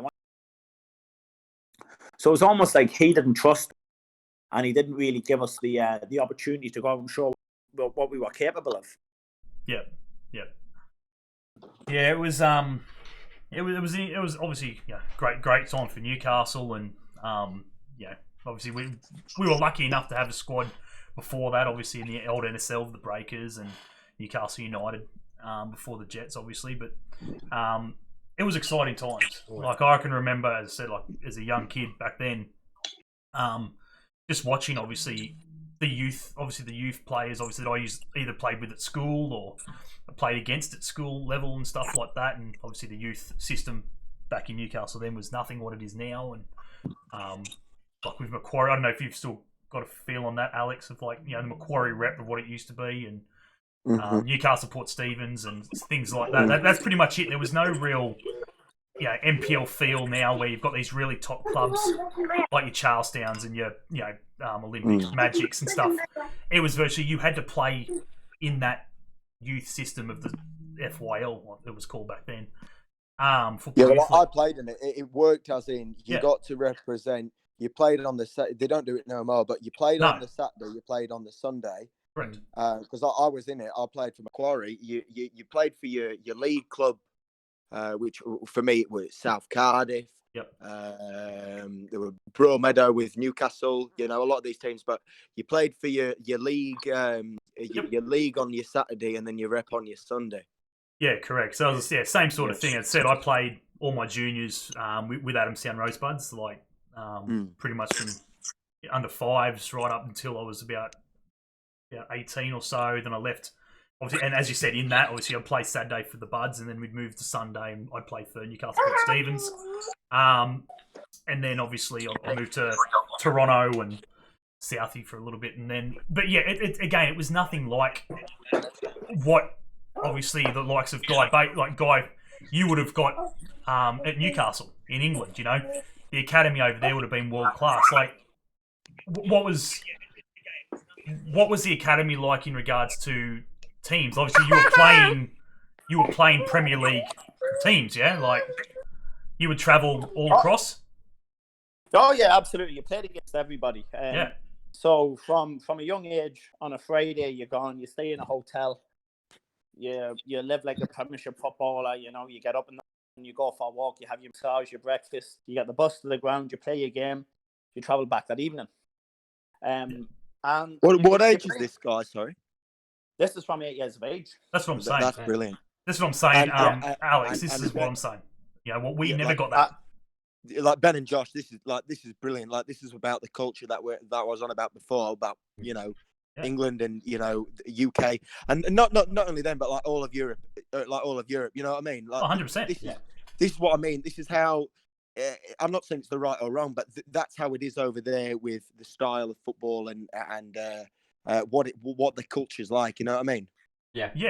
No disrespect to Asia as well. Like, I was looking at reading an article today on China and Japan. You know, it's the same thing.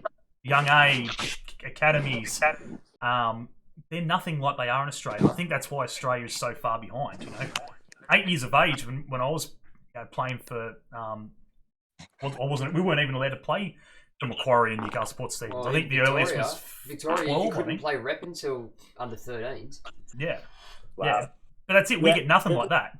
Nothing. The thing with the UK as well is, even though you're playing, so as you're younger, you kind of progress and you travel further down the country. Yeah. From 15 and 16 onwards, you go into kind of system. It's a winning system. It's leagues.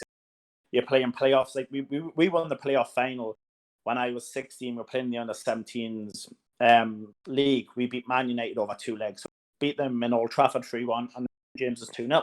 Yeah, which is phenomenal. Leading up to that, we played in.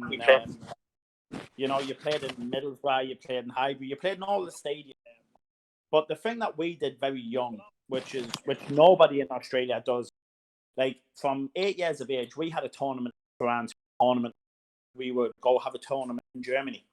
Every year we'd go and play in a different tournament. Yeah. As a 16-year-old, I came and played in the tournament in Australia in Adelaide. It was another 21. I was 16-year-old, so I don't know. I can't figure that the time frame off the top of my head. Yeah. But in that tournament, you had us, Ajax, Rangers. You had Flamengo from Brazil. You had an Australian select side. Yeah. And that was up in Adelaide, and we played in that back in the day as well. But we had never seen an Australian team come and visit any of us. But we made it kind of. We were gone for 4 weeks, and I was gone for 4 weeks as a 16-year-old. Yeah. We spent 2.5 weeks in Australia, in Adelaide. We spent a week in China and a week in Hong Kong. Wow. Yeah. And that was us as 16-year-olds.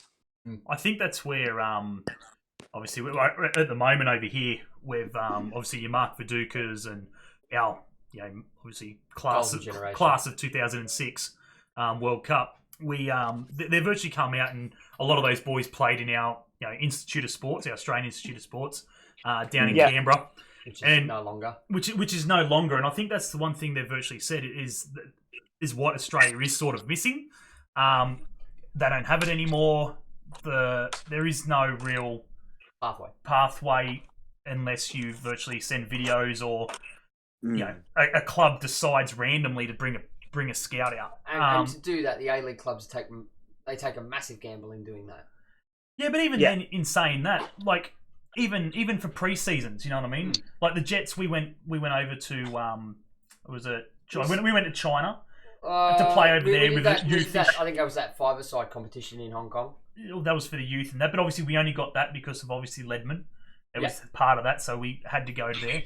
But the A League clubs in general, they don't really travel to do pre-seasons. You know what I mean? Like we just have local pre-season here. Couple of NPL and I think that's the one thing. I think that's the one thing we do miss. I think a lot of A League clubs should be looking at that. Just going to Asia. Yeah. You don't have to go to Europe. Yeah.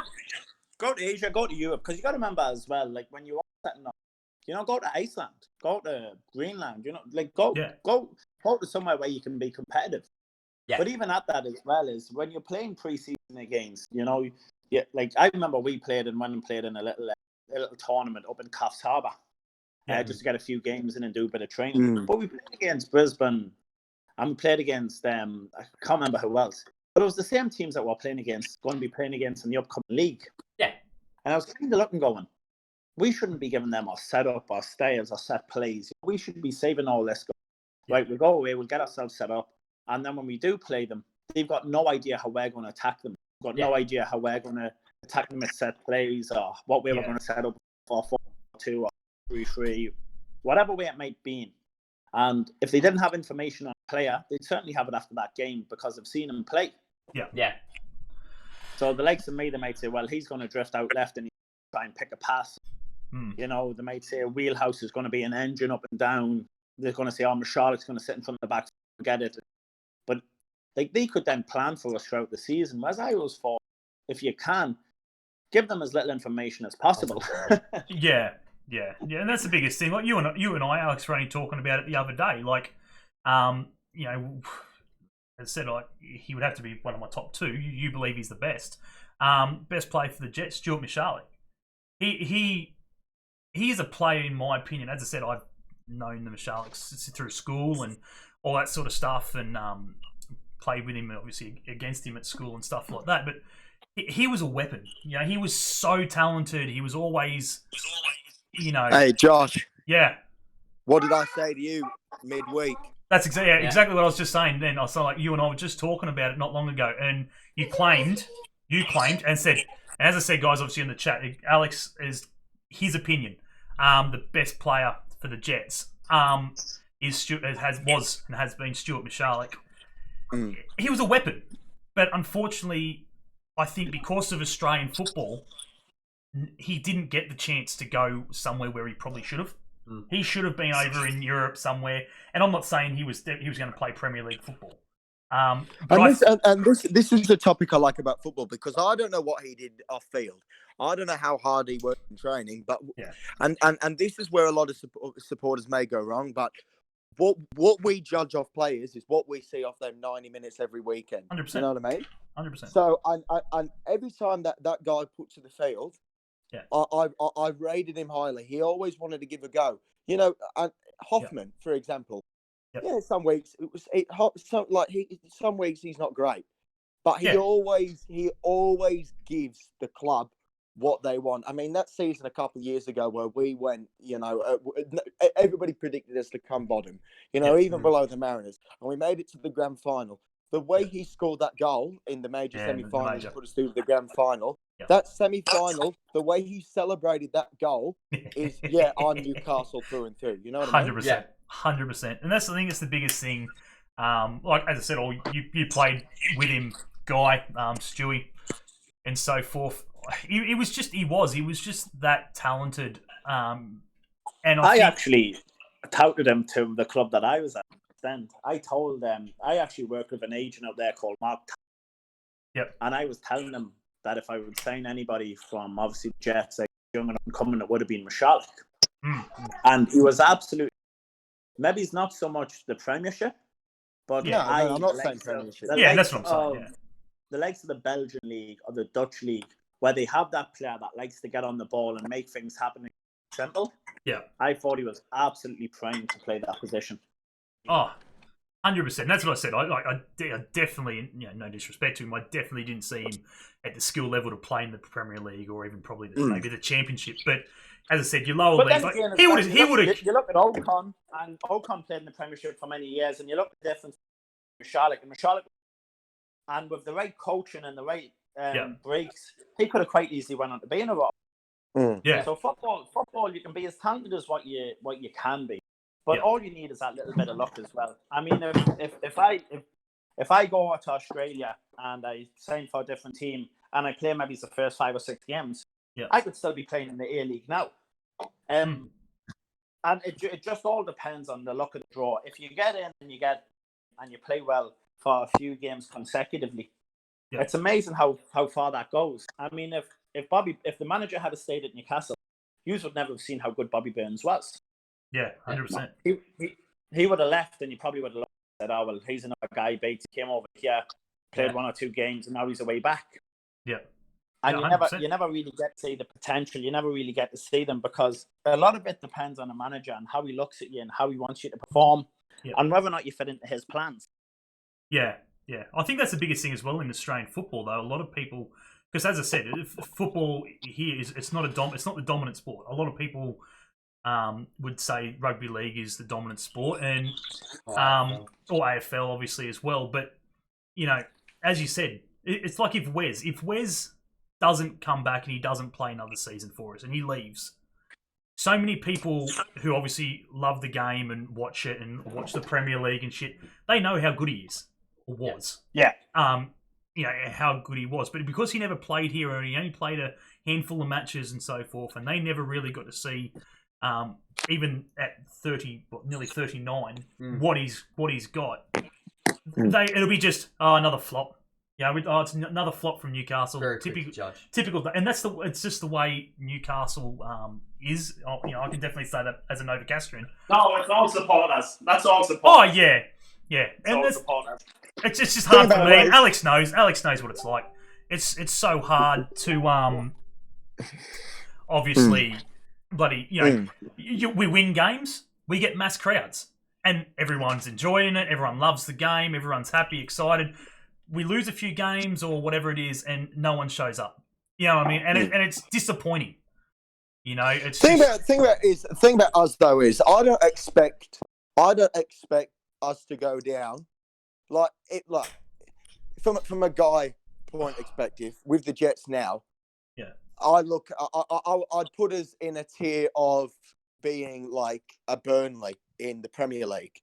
right? We aren't Melbourne Victory in Sydney. We're not like Manchester City and Liverpool. Like, we're not expected to go in there win every week, you know.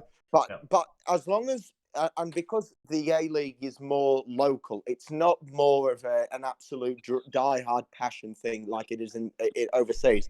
But because the A Leagues are more of a local thing, and you've got players like Hoffman who have been there through and through, and the players like Tarek Elrich who used to play for us, if they gave everything for the badge, then that's all I'm bothered about. You know, at the end of the day, you know, and just going back on the Wes Hoolahan. Wes Hoolahan's the type of player guy that you said about Bobby Burns before about his passing. Wes Hoolahan's not there to run around and do everything and have shots like, oh, buddy, you know, make all these fancy dancy tackles. He's a string player. He's there to make that passing. He's got that footballing brain to make that pass. Yeah. You know, absolutely. And that's why Bobby Burns was there. Obviously, he's fitter than Hoolahan because he's a lot younger. So and I agree, playing him on the flank so he can run down and then whip in a good cross and then get him back so he's not knackered. You know, with Hoolahan, stick him in the middle of the park so he's got experience and he can make that pass. You know, and it was just unfortunate that injury and he was out for most of the season. Yeah, well, obviously you've seen how much it changed when obviously Carl came in, and I mean we're talking about Newcastle Jets at the start of the season. Obviously, I don't know how much you sort of keep up with it, Guy, but I absolutely, I still follow. Any team I ever played for, do get a great fondness from them. Yeah. I mean, I came back to Australia. I think it was about 5 years, and I was playing for Adamstown Rosebuds. Yeah. And like I was just playing away, and I was training. Like Graham would probably tell you, I was training once a week and showing up on a weekend. But I was actually looking at the Jets go. Yeah. Like why aren't they taking players from even the NPL? There's a few players in that league. I was even looking at the likes of Michael. I would go and get Bridge out of retirement just to play him, just to give the team a lift. You know, there was more than enough players good enough in that scenario to go. We should take 4 or 5 of these players and give them that bit of hunger. Put them in the squad. Let them drag the other players up there that have got a bit stale. Experience. Yeah. Bring them up there and go, listen, lads, this is my hometown city. I'd give anything to week in and week out at the stadium and in front of the fans.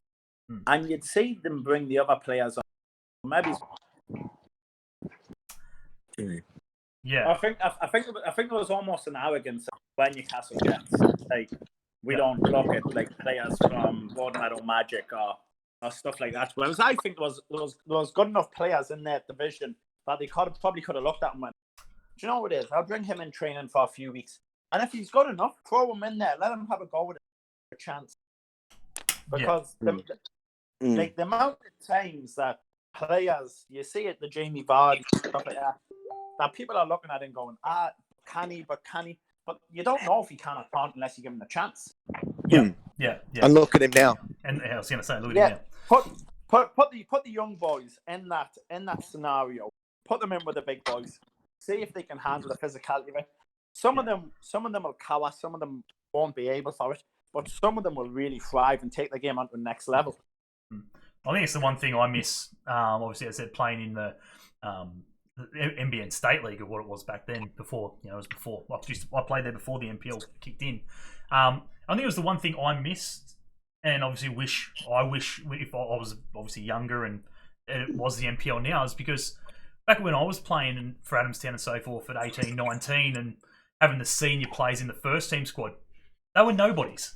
You know what I mean? They were just local players. There was no the odd Asian young fringe talent that they've got over on a visa, or the ex Newcastle Jets, so like Alex or and Ben obviously and Tony, your Lamptons and that now. The likes of Joe Wheelhouse and Matty Thompsons and Ben Kennedy's, all these ex-stars of the A League. I would have killed at 18, 19 to have senior players like that and just go, wow. Yeah, And we brought in the big Scottish Kenneth. Now he played 2 or 3 times for Scotland, and he played against Messi, and he was like, even though he struggled with a few injuries and stuff like that, it was what he brought. It was how he could communicate across the backline. It was that professionalism that you can bring into training on a daily basis. Yeah, and it's sometimes players can have a massive effect just by the way they talk to you and communicate with you. Yeah. And I think if we can, like I always said this, Australia has so much potential there. And the best thing about Australia is it's so competitive as a country. Yeah. There's none of this bullshit of everyone gets a medal. Look, you're first or let's get out, we're not playing. And I love that. I absolutely love that. Yeah. But what I'd love to say is I'd love to actually like get like a group of young players with the best coaching around. Yeah. And I reckon it wouldn't be long before we see Australia challenging at the World Cups and stuff again. You know, I think your Timmy Cahills, your Lucas Neils, you know, all those boys. Yeah. They were born winners. You know, even your Kevin Muscat. Now, people might give him a lot of abuse, but let me tell you, you knew if you played against him, he was going to hit you, and he was going to hit you. Yeah. Look, guys. As I said, what I'm going to do is I'm going to start wrapping it up. We could be sitting here. We could talk for hours. As the one thing, we could be on all night at this rate. So I will say this. I will say this, Guy, mate. If you're up for it, mate, we might tee up another night and we might get you on here and just literally straight up talk football in a professional light of what we're doing now, obviously with the youth systems and obviously bit about Australian football and obviously what you're experiencing at the moment over in Ireland. A proper non-journo interview. 100%, just straight up shit football all out. And obviously, because as I said, I wouldn't mind listening to hearing about what Ireland and that's got to offer at the moment. As I said, we've heard the likes of Viduka and bloody freaking what's his name? Skoko and so forth in the last couple of weeks. Say obviously Viduka's over in Croatia and just the pricing of the academies. Like I don't know what it's like over in Ireland. I don't know if you know much about the academy prices and that. But they're saying obviously that the prices here are very high for the limited for what we get. Yeah, I mean we're not getting the youth system is not getting what they're paying for. So if you're up for it, mate, might tee it up for you. Happy to do that. Yeah, 100%, mate. Just let me know when you want to. Absolutely, mate. We'll tee up a bit of time and so forth. Josh, can I ask Guy just a very quick question? Yeah, go. Yeah, 100%. And Tony as well, because I'd like to know Tony's opinion as well. Yeah, go. Yeah. 5 years' time, we're sitting down. Which Irish player is going to be the talk of the town from Ireland? Like, which is going to be the best Irish player in 5 years' time? Troy Parrott. Yeah. Troy Parrott. I agree. He's only about 17. He's only about 17 at the moment, isn't he? Yeah, he's 18. I think he's 18. I think he just turned 18. He's at Spurs. Yeah. He's very good. But, what's his name, sorry? Troy Parrott. Yeah. Parish. Troy Parrott. Parrot. Oh, yeah. Parrot as in bird. Oh. But it's spelled different, innit? Parriot. No, OT. No. Just OT. Is it OT? Okay. Yeah, I've smashed him on FIFA. Yeah. I found that gem on FIFA. The best player, I think Stephen Kenny's going to be a phenomenal manager. But I think he's going to really get the best out of Doherty, which is the left back. I think he's at Wolves. Yeah. Doherty. Yeah, Doherty. Wolves, yeah. He is. He's more of a wing back. Brilliant. Yeah, he is strong. He's quick. He's goals. Very, very good. So if he's a left wing back, is Bobby Burns going to find it hard to get into the national team? Wrong nation. Bobby's Northern Ireland. Wrong Irish. Oh, he's Northern Irish. Wrong Irish, mate. Yeah, don't get confused. Oh, well, no one's fun about them anyway. Shut up, Tony. No, that's proper. Nah, absolute legend. Yeah, thanks very much for giving up your time, Guy, and obviously thanks for jumping on at such short notice, mate. Yeah, no worries, lads. Listen, you all take care, and thanks for having me. Nah, we'll speak to you soon, mate. I'll speak to you afterwards, and we'll try and tee up another night. Bye. Thank you, Guy. Thank you. Thank you. Tony, mate, muchly appreciated. Thanks again. Thank you for the last 2 weeks of leading the trivia. Unfortunately, pipped by a younger pro. I wouldn't say that. Tony's knowledge is very, very good. I'll tell you that. Don't worry. I'll catch Alex on the pitch. Hopefully, sometime. I was waiting for it. I was about to say, mate. Yeah. When you were, you know, at the start of your interview, with Guy, I sent Tony a message and he went, "Oh, that bloody third round! It got me at the end of the third round." It's caught me every week. Yeah, It has. it has. Yeah, it wasn't even A League this one. No. But at the same time, mate, I was just about to say before, obviously as well, mate, Alex. I think the best advice I can give you is, mate, that the local football doesn't return till next year, mate, because I think you'll be hunting for you, mate. No, we'll be back in July, I reckon. Yeah, well, that's another thing, another topic which I'm going to talk about in the next couple of days. Obviously, to talk about. Obviously, there was plenty of shit I wanted to talk about. We just got into football, and as I said, it just we take 500 routes. You know what? That's the love of football, isn't Oh, it? it is. It is. Talking on something. It is, and that's the biggest thing. Unpredictable what you can talk about, and that's what jump like this, you know, because Yeah. you and Ben, you do such a good job of what you enjoy doing, you know, and you know, I've just been sat here on my Friday night, could be bored. I've just been, I've had a really good night with yourself and, you know, Tony and Guy, and you know, just talking about football, and that's all I really want to do in a Friday. Absolutely, and that's the biggest thing, and that's the one thing. Obviously, I've noticed over. As I said, the podcast for me is just for the love of football. I'm not doing it for the subscribers. I'm not doing it for, you know, all the likes and the shares and all this shit. All it is for me is I can sit here and talk football, and the biggest problem I watch in podcasts myself is they stick to a couple of topics. It's too ends. journalist. I can't do that. Yeah. I can't do that.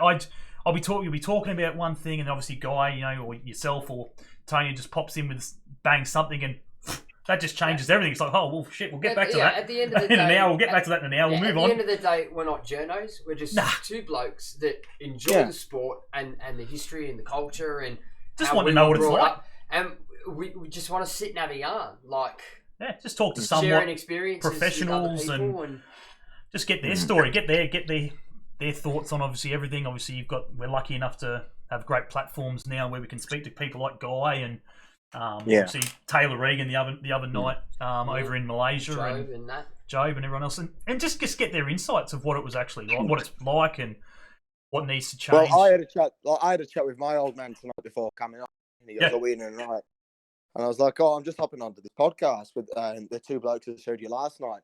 And the reason why I said last night is because yesterday, obviously, I just said to him what you two blokes were doing about you know the shirt thing. That I won't go into it too much. I know you guys don't want to get into it too much. I just about the shirt, about what you guys did with the shirt incident, and Dad's very old school. He's just only got on the Facebook, and he's like, "Oh, here, give me him. I'll give him a like. I'll give him a like." And then good man. It's Dad. It's the YouTube show. You don't have to get just to sit there and watch. He's like, "Oh, yes, yes."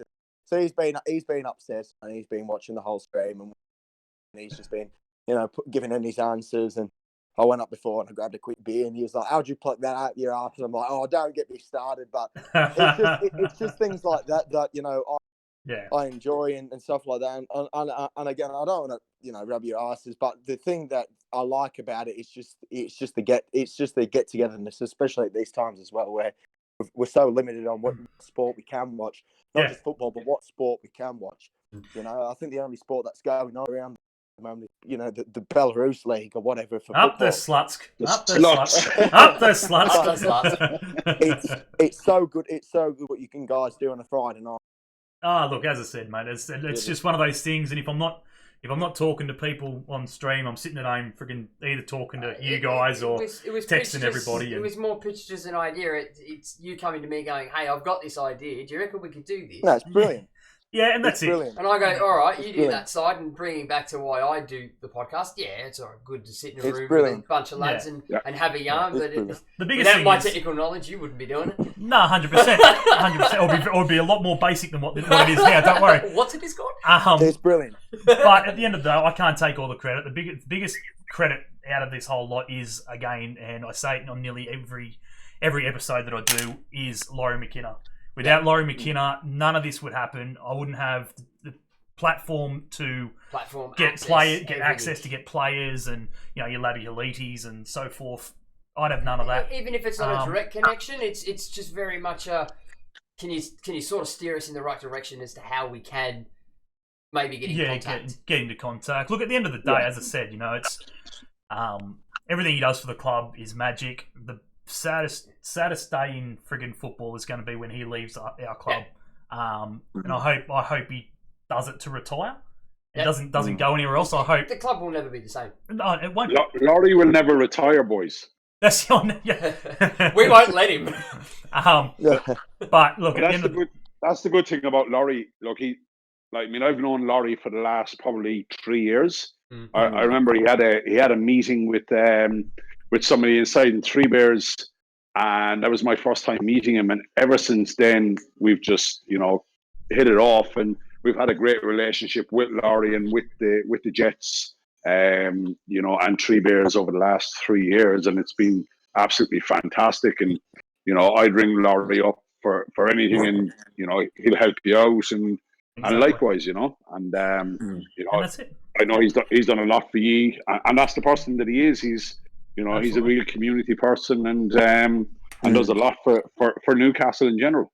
Yeah, and it just comes back to football. That's it. It's all it's for the love of football and everything else. And as I said, we can sit here on every episode and plug him. Labby sat there and plugged him for nearly half an hour last night of just everything he's done for him in his coaching career, early coaching career, and so forth. Whether he be a player, whether he be a manager, whether he be a CEO or the mayor of a shithole. Everyone makes mistakes. Everyone makes mistakes. Are you talking about Gosford, Ben? Yes. What? Where? There's nothing. There's nothing. There's nothing beyond Swansea. Nothing beyond the bridge at Swansea. There's a brick wall just outside of Swansea. That's it. We don't go any further. I always remember the first time that I went to Central Coast, and I was about 10, 11 years old, and this was back at the time when the Mariners were really good. Anyway, it was, and obviously I had a good knowledge of football when I was 10, 11, but I didn't know what bloody stadiums. I didn't have the brain capacity of thinking, oh, let's have a look at the stadium when I was that years young. So when I got down to the ground, Dad pointed out and he went, "That's it there." And I went, "What are you on about, Dad?" And he went, "Well, that's it there," because obviously Dad come with me. Yeah. And it looked like it, and I just thought, well, it looks like a shed, with the Mariners, So you can just see just with around the amount of support and the amount of what it's like being a Newcastle fan. I don't care what anyone says. It's a homely club. It's a very good club. Yeah. And by far, we are a bigger club than the Central Coast Mariners. Newcastle are far bigger. Oh, absolutely. As I said, we go back to Stuart Michalik. I remember when he first started, and we'd started the squadron and so forth, and it was him and I can't remember the other one. I was ready. Liam. Liam right, right.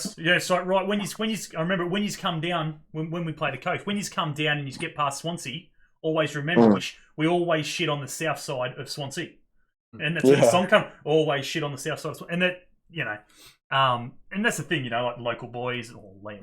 Ready wasn't, but Stewie, that's what it was. As soon as you leave Swansea, you've gone too far. Yeah, that's why there's the roundabout before you hit the freeway. Don't make the mistake, dickhead. Turn around. My first experience in that stadium, I'll never forget it. We walked up the stairs. Yeah. And my initial response was, "Really? This place looks like an absolute shithole. Like the pillars have got tiles on them, and 3/4 of the tiles on the pillars for the stand were missing." I'm just like, this joint looks decrepit as. You're on holidays. You got palm trees, for Christ's sake. Where else in the world can you sit under a palm tree with freaking tomato and barbecue sauce? Where else in the world can you get abused by a sauce bottle? Unbelievable. Hey, could you imagine if Guy was still in this chat and you could say just say to Guy, "Oh yeah, the Mariners mascot's sauce bottle." Yeah. His face would be a big. Do you what? You know what? Send him. I'm gonna get a photo. Send him a photo. Yeah. But those are things. We'll get Guy back on. We'll sort out another time, and it's good to see. Chris. Yeah, really, like Ben really said, lovely. It's not journo-esque. It's real, and that's it. At the end of the day, we want. we're not trained or qualified journalists. No. We're two fans of the club with half a brain each. Yeah, and just want to, and that's just talk football and help people out. That's why we've put up obviously the Tony with the Three Bears, and Lachie Ma, who's here, obviously with Gabriel Ma, optometrist, and Julian with the Kefi Cafe just up the road from Tony and the Three Bears. Just we're here to help people out as well. You know what I mean? As I said, if we can support and do anything we can for the local community of Newcastle. As I said, I love Newcastle. It's always home, even though I'm in Melbourne. I love the town and. Where? Melbourne. Yeah, Mexico. Sorry, Mexico. South of the border. South of the border. Real south. Cold south. But look, at the end of the day, guys, I do appreciate you guys coming on, giving your time. Everyone who is in the chat still, I do thank you guys. Thank you for tuning in and giving up your time, as Alex said, giving up your Friday nights and so forth. Mother's Day. Before I go any further, Mother's Day is on Sunday. Thanks for the reminder. Don't forget to message your mother, Ben. Thanks for a reminder. Freaking hell. She told When me. is it? She told me to tell you that too, by the way. Sunday. Sunday. Is it Sunday or next Sunday?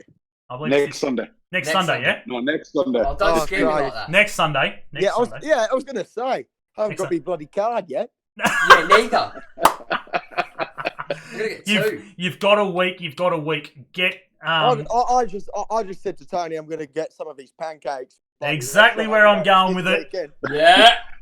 Exactly where I'm going with it. Air freight them with my wrap, Tony. Get on. Get. Sunday the 10th. The 10th, not the 3rd. Just check these. Just check. His mum was almost getting 2 lots of pancakes in 2 weeks. She's like, "You bastard! You checked it." But, Good for business. I said to Tony before. I said I'll be getting the pancakes just so I can have half of them as well. Yeah. Yeah. You stingy bastard, get a second chair. Yeah. But yeah, be sure obviously to get onto the Three Bears website or give Tony, or get onto the Facebook and give him a message and that. You're taking that into your personal hands, I believe, Tony. No one's touching that one. No mistakes? Yeah, no mistakes. So if there's any mistakes, it'll be off my bloody head. But send us a message through Facebook or have a look at our Facebook site, and my mobile number is on there or the shop number is on there. So orders close for Mother's Day on next Friday at 5 p.m.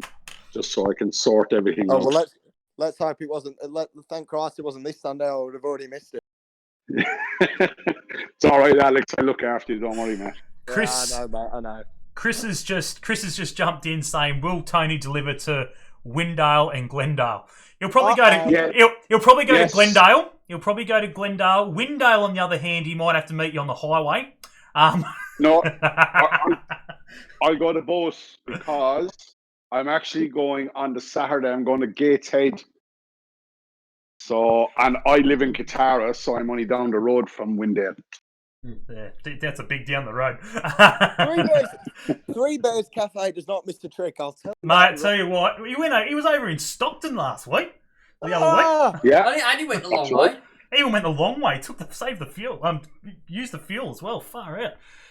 Can you guarantee though, if I live in Stockton, my pancakes won't be cold by the time you get there? Oh, Mate, they're served cold. You're supposed to bloody heat them up yourself. But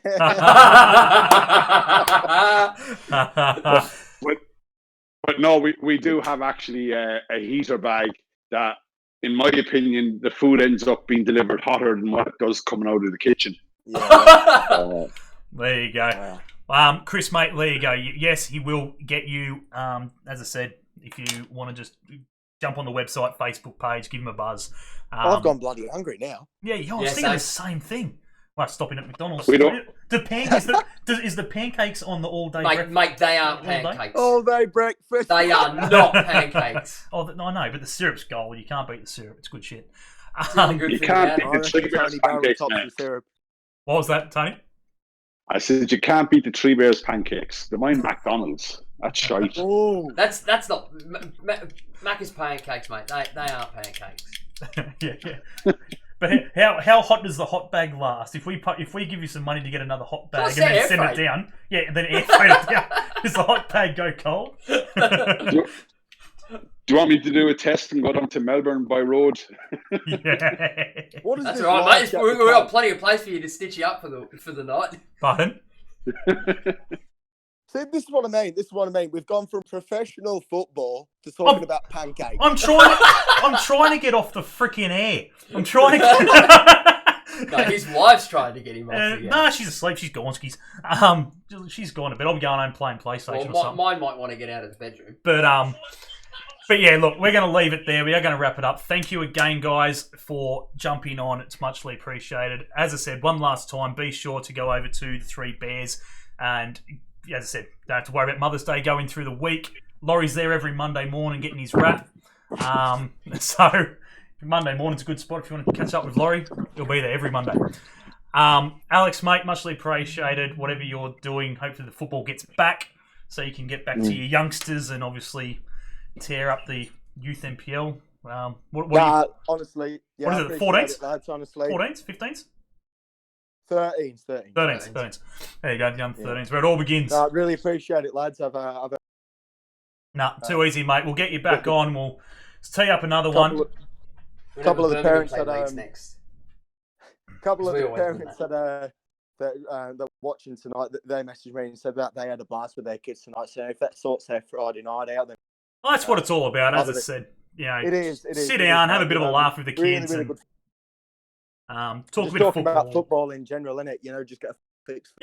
Just bringing on somewhat professional, even just to talk to those youngsters and get an insight of what their careers are like and what the youngsters' careers could possibly be if they stick at it and do the right things, and hopefully their career can take off like your Guy Bateses and your ex-Jets and so forth we've had on in the past. But other than that, guys, be sure to go into Gabriel Optometrist at Jesmond as well.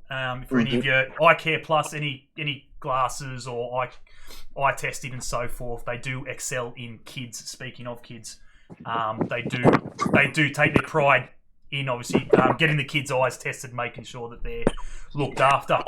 Other than that, guys, we will catch you guys next time. Definitely next Friday. Who knows if we find another ex-Jet or ex-player or current player that wants to chat, we'll get on. Or somebody who wants to chat, any chat, we'll jump on. I do know you have Chad Escott next week, Alex, if you're on, to carry over chin. Sorry, what Chaddy's on. Chad Ecott. Yeah, Ecott, he's on next week. Good old Chad. So that's one of your man. And hopefully Pepper did say you'll hopefully get back to us and jump on next week. So we'll get an insight into what what Indonesia's like now over in Indonesia. So anyway, guys. Josh. Yeah, mate. Josh, it's time for you to go home, mate. See you, mate. Watching Bridget Jones. She's watching Bridget Jones, is she? Thank fuck for that. I hope she paused it. One of my favourites. Hope she's warmed the bed up for me.